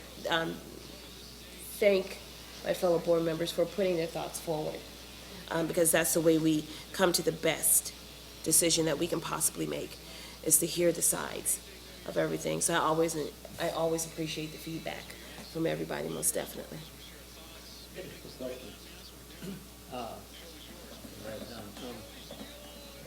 So, first of all, should something happen to you, I would like this to be visited again and us handed over to a successor. And that might be kind of morbid, but in this state, you know, this is reality. The second question is, if we deny this, are we all going to be available at a moment's notice to maybe okay some things that might be needed to be, you know, resolved immediately or soon? Who knows? Yeah, I mean, Well, that's a rhetorical question. I don't mean, I'm not looking for an answer. It's a Yeah, rhetorical exactly. question. Yes, but I would ask, what are some of the things, for example, you're considering this resolution is going to be needed for? So first of all, I feel like it's important to recognize that this is a discussion both about the resolution, but also about board policy, right? So we're not entertaining tonight any change in board policy unless the board directs us to do that in the future. But the board policy that was consulted, and it's very short, so I'll read it to you. In order to provide for the safety of students and staff, this is 3516.5, business and non-instructional operations. In order to provide for the safety of students and staff, the governing board authorizes the superintendent or designee to close a school site, change the regular school day schedule, or take any necessary action when hazardous environmental or weather conditions or other emergencies warrant. So it was that policy that was consulted by all of the county superintendents, all 13 of us, as we move forward. As again, we were always in consultation with public health. We are not doctors. We do not, right? We did not feel that we had the authority to do this without consultation with the doctor. So that's why the action was taken. This resolution is having the board verify that this is indeed something that they are supporting in terms of Robla being part of the larger community that is part of one, right, a county-wide system of schools. We are but one of 13 school districts, and based upon a recommendation from our county-wide medical, right, the doctors at Public Health, what we're asking the board to do is simply to verify that they are in agreement that this was the appropriate action considering that these were the circumstances at the time. And considering the circumstances at the time, the fact that the state was neither mandating nor recommending school closures, the facts that the CDC and the experts who are dealing with this at the national level were not only not recommending school closures, but were saying anything short-term was going to have no effect on the spread of the virus. Short-term meaning anything 2 to 3 weeks. Anything mid-range, 3 to 7 weeks, was not going to have any impact. In fact, for it to have any impact, and this is once again from the CDC and from the experts, the scientists who are charged with this, they're saying if it is going to have, it may have an impact if schools are closed 8 to 20 weeks. My concern, once again, is at the time just really had to do with if it's an emergency and there's an immediate danger that needs to be dealt with, then there should have, once again, I still believe there should have been a board meeting called, and we should have been able to come together and make that decision. With all due respect, Superintendent Reyes, I believe that was probably a very broad interpretation. I would have felt, it would have been okay to say, well, we're going to do that for today, and then we'll call a board, close schools for the next couple of days, and then hold a board meeting, and then make that, and then have the board make that decision. I am just concerned that, once again, I'm also concerned that we're abdicating our decision-making with that of, once again, the larger group of schools. And quite frankly, while I trust my superintendent and while I trust my fellow board members, I don't trust the other districts, and I don't trust their superintendents. I don't know them well enough to trust them. I just know that we have a responsibility to make decisions here. And that's a concern that I have, was that it just feels to me like we're abdicating it because, well, that's what everyone else is doing, so that's what we should do. We shouldn't be making decisions based on feelings. I hear people say over and over again, we ought to make fact-based decisions based on facts as supported by the science. And I've literally, as a part of what I've been doing the last 3 weeks, has literally been consuming story after story after story about this. And I'm telling you, I've looked for national experts who are saying, yes, we should close schools, and I haven't seen it. At that point, that's irrelevant. The schools are closed. I'm not trying to second guess that decision. What I'm saying is that decisions that are key to the long term, that are going to affect our students for the long term, we need to be making. And I want to craft a resolution that says, okay, these decisions that we're making, that are going to be made by our superintendent, in the end, if it's something that is going to impact the long term our students, that we as a board have the appropriate information and have the ability to be able to consume that information, ask questions, and then make a decision on it. And I don't feel like that's happened at an appropriate level with the initial school closures. And I want to feel comfortable that approving this resolution still puts us in a situation where we're able to, once again, have those meetings, make those decisions, and get that information and make those decisions. That is my primary concern, not whether or not we've closed the schools. It's really whether or not we're put in a position to be able to make the decisions that we were elected to make. I don't think this interferes with our decision, with our ability to make decisions here. For a couple of times you brought up the point that this was the state, that you didn't hear from the state or from the CDC. Well, I do trust the state, but the state is very large and they have other things to focus on. They're not right here in this area at the time. And I definitely do not trust something as large as the CDC to make decisions in this area. So to me, it doesn't make sense to rely on information at that level if they're not going to get down to this area. That to me is dangerous. And I think this particular situation shows that, because I still don't agree with some of the decisions that the CDC is making, and I don't think they're listening to the experts, because I hear the experts every day, and they say very different things. So I don't think that part of your argument bears merit, and I could be wrong, but that's my particular opinion. I really don't think this is interfering with our decision. I think this was a decision, and if for some reason we did disagree with it, I don't see why we wouldn't have been able to meet and change that. Am I interpreting that wrong? Well, I think, there's a couple things we can do, right? If we want to revisit the process that was followed so that we learn the lessons that we want to learn, so that if something like this, God forbid, were to happen in the future, right, we want to take a different course of action, then absolutely. I mean, that can happen no matter what the board decides tonight, right? That's a discussion that we can have, and we can change board policy. That's absolutely something that we can look into if that's something that the board was interested in pursuing. So our process can be revisited no matter what is decided tonight.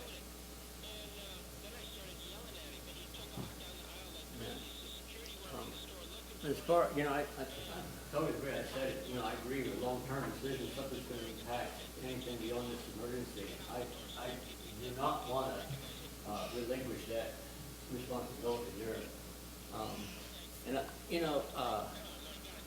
I don't quite understand how not knowing or not trusting the other superintendents in the county would have any bearing on how we do, given it to Mr. Reyes. If I can just address that question. Yeah. Because at the time, and I think I communicated this at the time, based on the information that I had, I couldn't support the decision at the time. If we had come together and met, I probably would, whatever information was shared with those superintendents that made them decide they felt it was necessary to close the schools, then we would have had the opportunity to receive, discuss, debate, share whatever information we had, and then make a decision. But we weren't able to do that. That's my point. I'm not going, it's one thing to say, I'm going to rely on somebody who provides information who, once again, who I trust, right? But it's another thing when I want to make sure that the information that I have is contradictory before a decision is made that has a long-term impact. I want to make sure that I know I have all the information before. Am I making any sense? I want to make sure that I have all of that information. I can understand what you're saying, especially in the beginning. I can understand how you feel being left out in the cold. Honestly, I can understand that. I may have felt it too. But another point I want to make too on the CDC, as far as looking for information, and I probably haven't dealt to it as deep as you have, but I've looked for some information besides the few news networks I've watched. But the fact is, the CDC, the department that would govern this, their budget was just eliminated 2 years ago, and they don't have the resources to give the information right now. I'm not talking about the CDC overall, I'm talking about the ones that were designated the final to do pandemic. That's incorrect information. I guess I don't want to get into debating. I don't want to get into debating the CDC or anything. What I'm saying is that the information that was out there, that was made available, that the experts that supposedly had been made available, was saying something contradictory to the decision that we were making. What I'm saying, this is all coming back to the idea of, I just want us to be able to have the information, us to be able to come together, and us to be able to make that decision. I would say this, Superintendent Reyes, if you tell me that this is something that is. I wasn't finished with my comment here before you go. Okay. I want to answer yours, but I want to hear it. But as far as the point you made about the CDC saying the fact that 2 to 3 weeks wasn't going to do anything, the conference wasn't going to do anything. I totally agree that was the information coming through the scientific community for a long time. That is true, but you had to start somewhere. I think if they would have started, if the suggestion for this time would have been, we're going to shut down for 4 months, that wouldn't have been the right thing to do. We had to do this gradually and see what happened. Going to happen. With that, I'm finished. I just wanted to answer that. All right.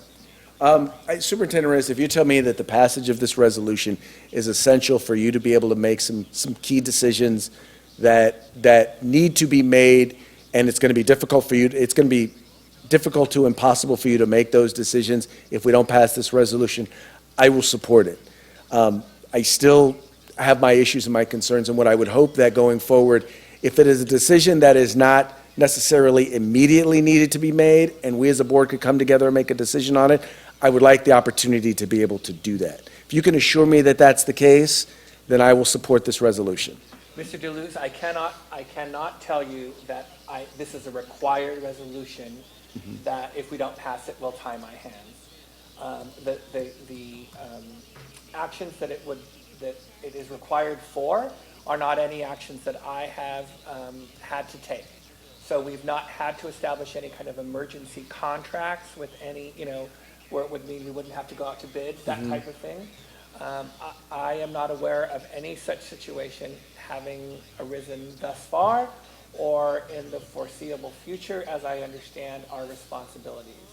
So to answer your question, this is not a requirement that would, if you did not pass it, tie my hands in any way that I foresee right now. The only thing I would say about that, Mr. DeLuz, is that things seem to be changing so very rapidly. And I would be concerned if we cannot mobilize quickly that having not passed this resolution and a situation does come up where we do have to act quickly, we would have to delay that obviously in order to get the group together to pass the resolution. But do you have an answer to your question? Well, the second part of the question was, if it is something where we do have the ability and the time to come together and to make that decision, to go over the information, to make that decision as a board, that you would give us the opportunity to do that. If the board would like that opportunity, the staff would be glad to engage with the board in that way or alter the resolution in a way that makes it more favorable to the entire board. We would be happy to consider whatever the board directs us to consider. Right now, let me just clarify and make sure this resolution, basically, if we go down to now for be it resolved and declares the existence that there is a public health emergency arising from COVID-19. It further resolves that to ensure and protect the welfare, that we're going to continue our temporary closure till April 20th. Ensure and protect the welfare and safety of persons working in the district, including agents, employees, representatives on behalf of the district. Provide necessary staffing and instruction. Modify school work schedules. Declare an emergency pursuant to perform disaster service activities may be assigned to our staff. Cancel or modify any activities, programs, or courses. Protect district property. Make further declarations of emergency or take emergency action as permitted by law. So you just kind of covered. Yeah, I mean, any kind of basis that might. Yes. Yes. Be and the truth of the matter is that much of this has already happened without the resolution. Okay, and so do you need and I'm just asking clarifying questions, do we need a resolution to say all this? Or is this resolution just to pinpoint it exactly? You know, this was my attempt to, and I will take responsibility for the language here, right? This is my attempt to communicate to our community that we're unified around the concepts that are outlined there. I think that was my larger goal for putting this resolution forth.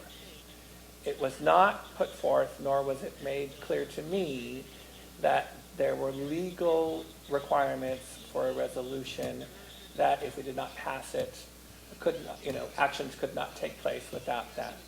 It was more of, in my mind, communication to our employees, communication to our community, that the board is supportive of the actions that we're taking. Then my question is, so then why does it require unanimous support? That is just what was put forth to me as a requirement for this type of resolution for an emergency closure. Okay.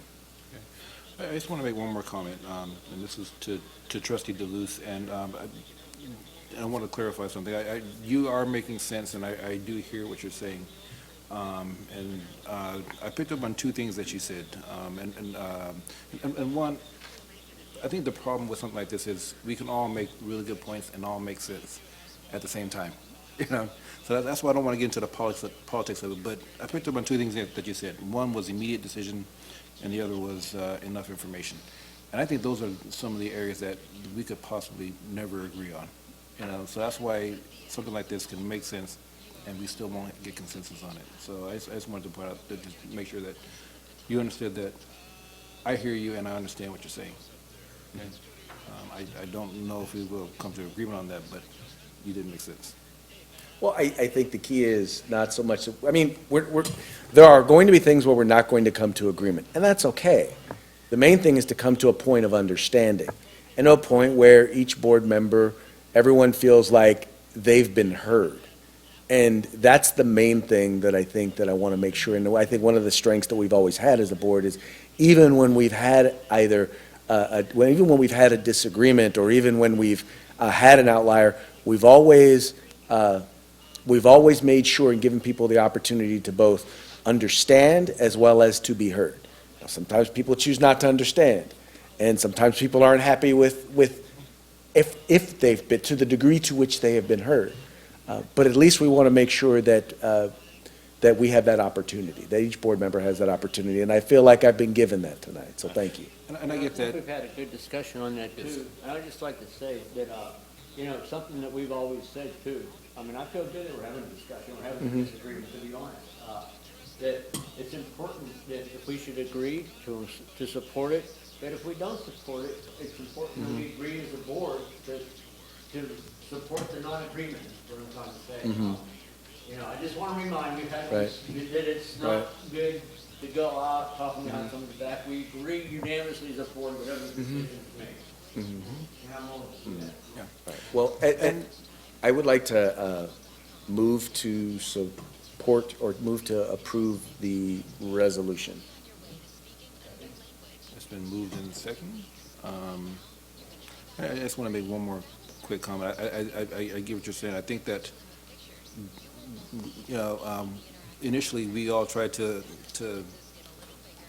have a quick board meeting so that we could make sure everyone was heard, and that couldn't come together.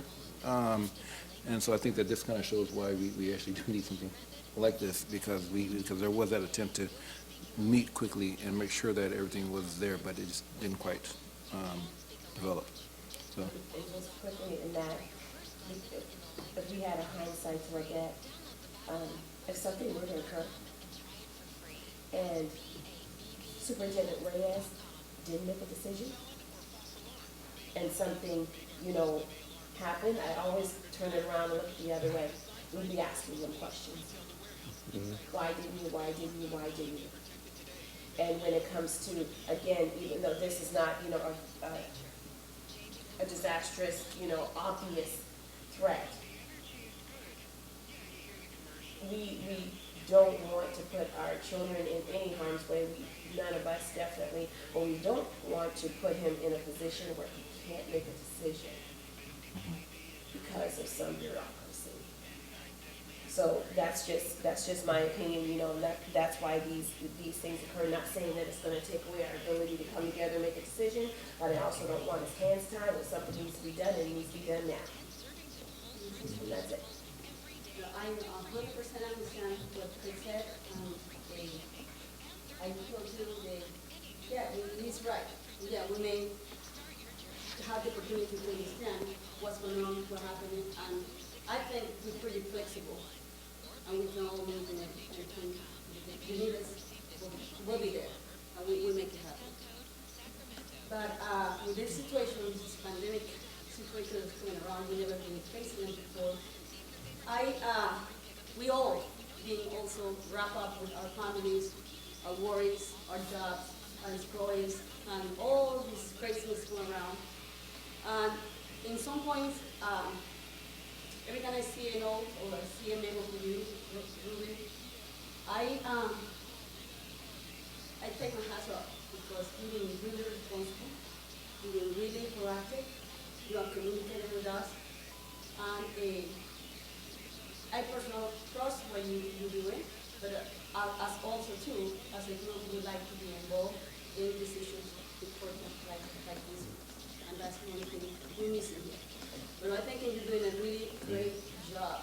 You are putting your face over there, your time over there, your effort over there, and doing really working in coordination with all the staff in Robla. I want to tell you, around my heart, thank you very much for what you're doing, because it's been notable. And all the districts and all the people that I met that I see every day, they're talking about that bus was over there, the food was over there, the kids was over there, doing these teachers coming out. So I really, from my heart, I want to tell you thank you. But as a group, we do like to be informed, and we like to take decisions and support you for good or for bad. Hey, we are here for you. We heard it. This is our decisions, and we want to be here to back it up.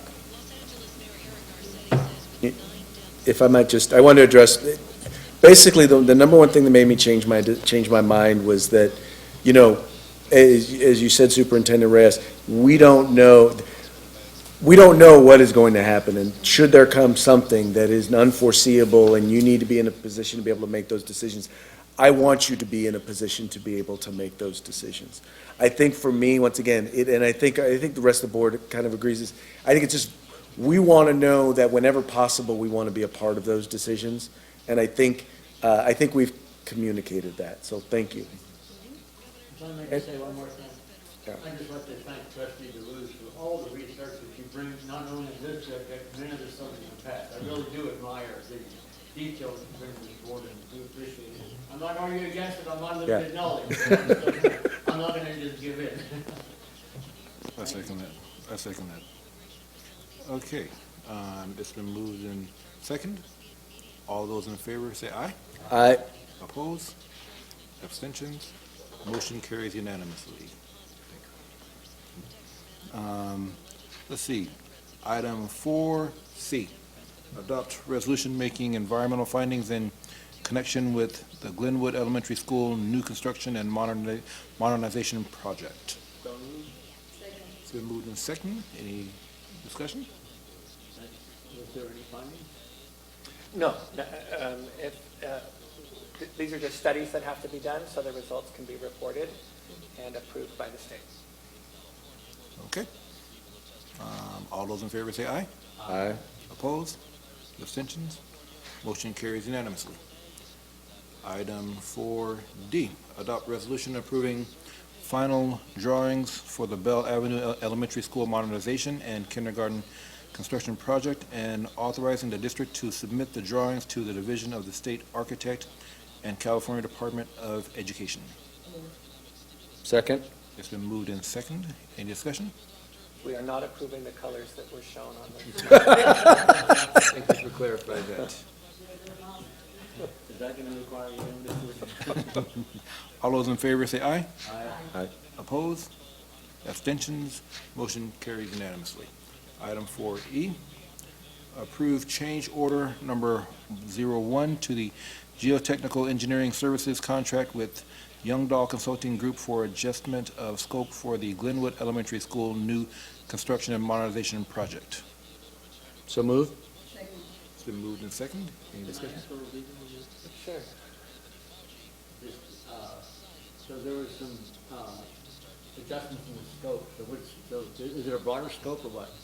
This is just a change, it's, when it's a very tiny change, this is not required.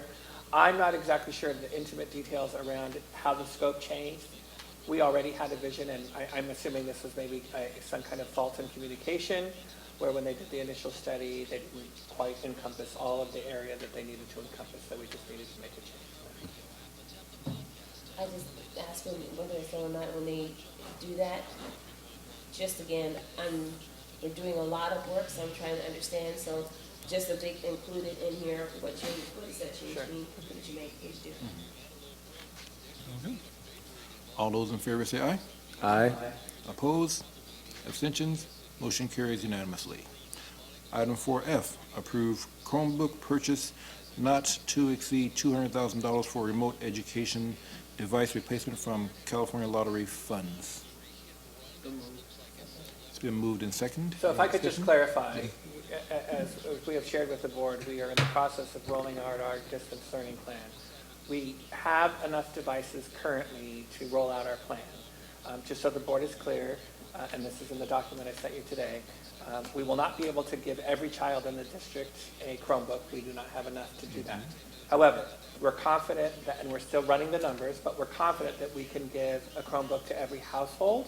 And then what we're trying to do is give a Chromebook ideally to every 2 students. So if you have 4 students in the home, you would get 2 Chromebooks because 4 is too many children for one device.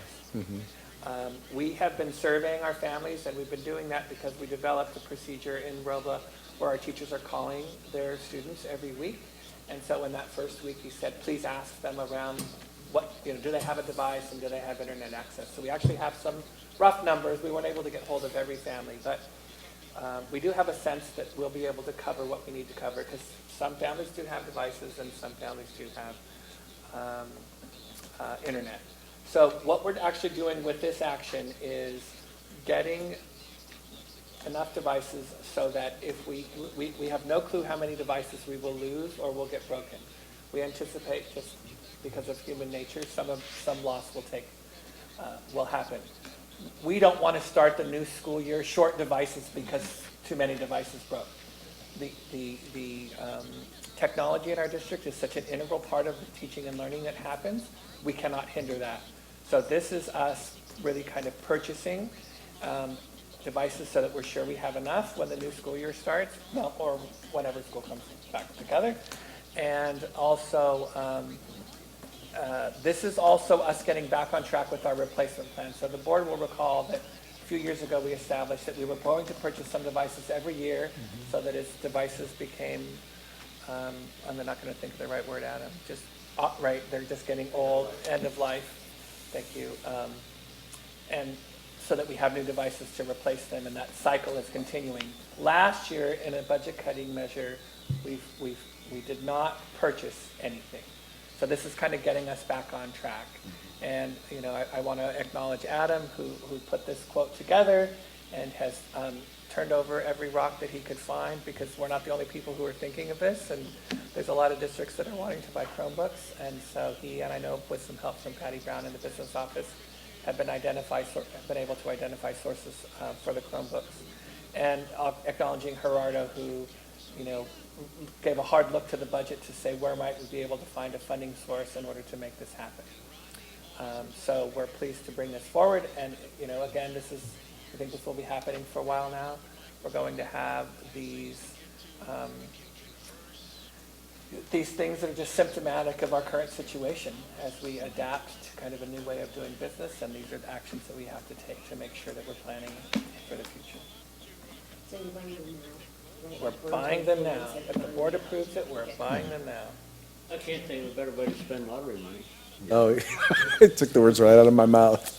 Okay, so I have a question. You know, back when we first started this, you know, we talked about the ratio being 1-to-1 or trying to get to that. And, you know, no one could predict COVID-19, so, you know, I think that, but how close are we to that?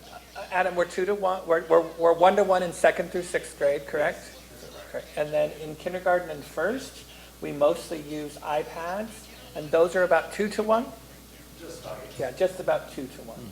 So we're close. We're close, but our distance learning plan will not be sending iPads home. We'll be using Chromebooks TK6. And so we want them in everybody's hands. Any other questions?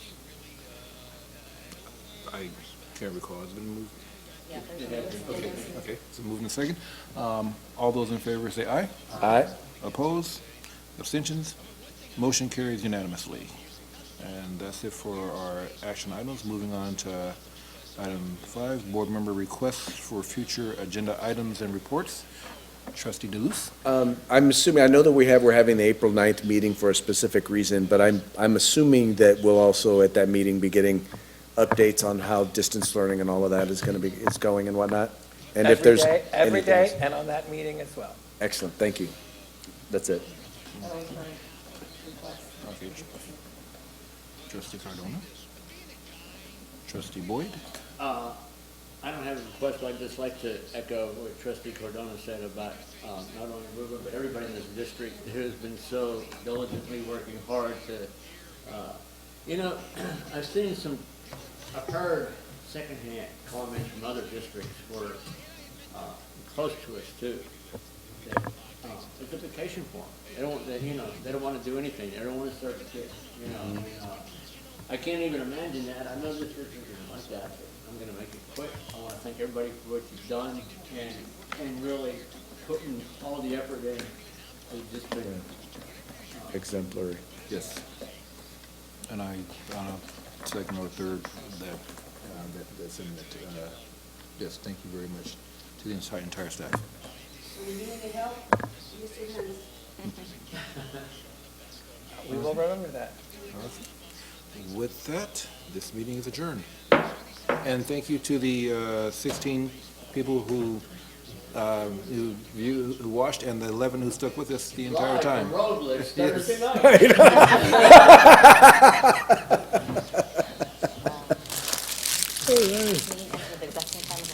I wanted to say that.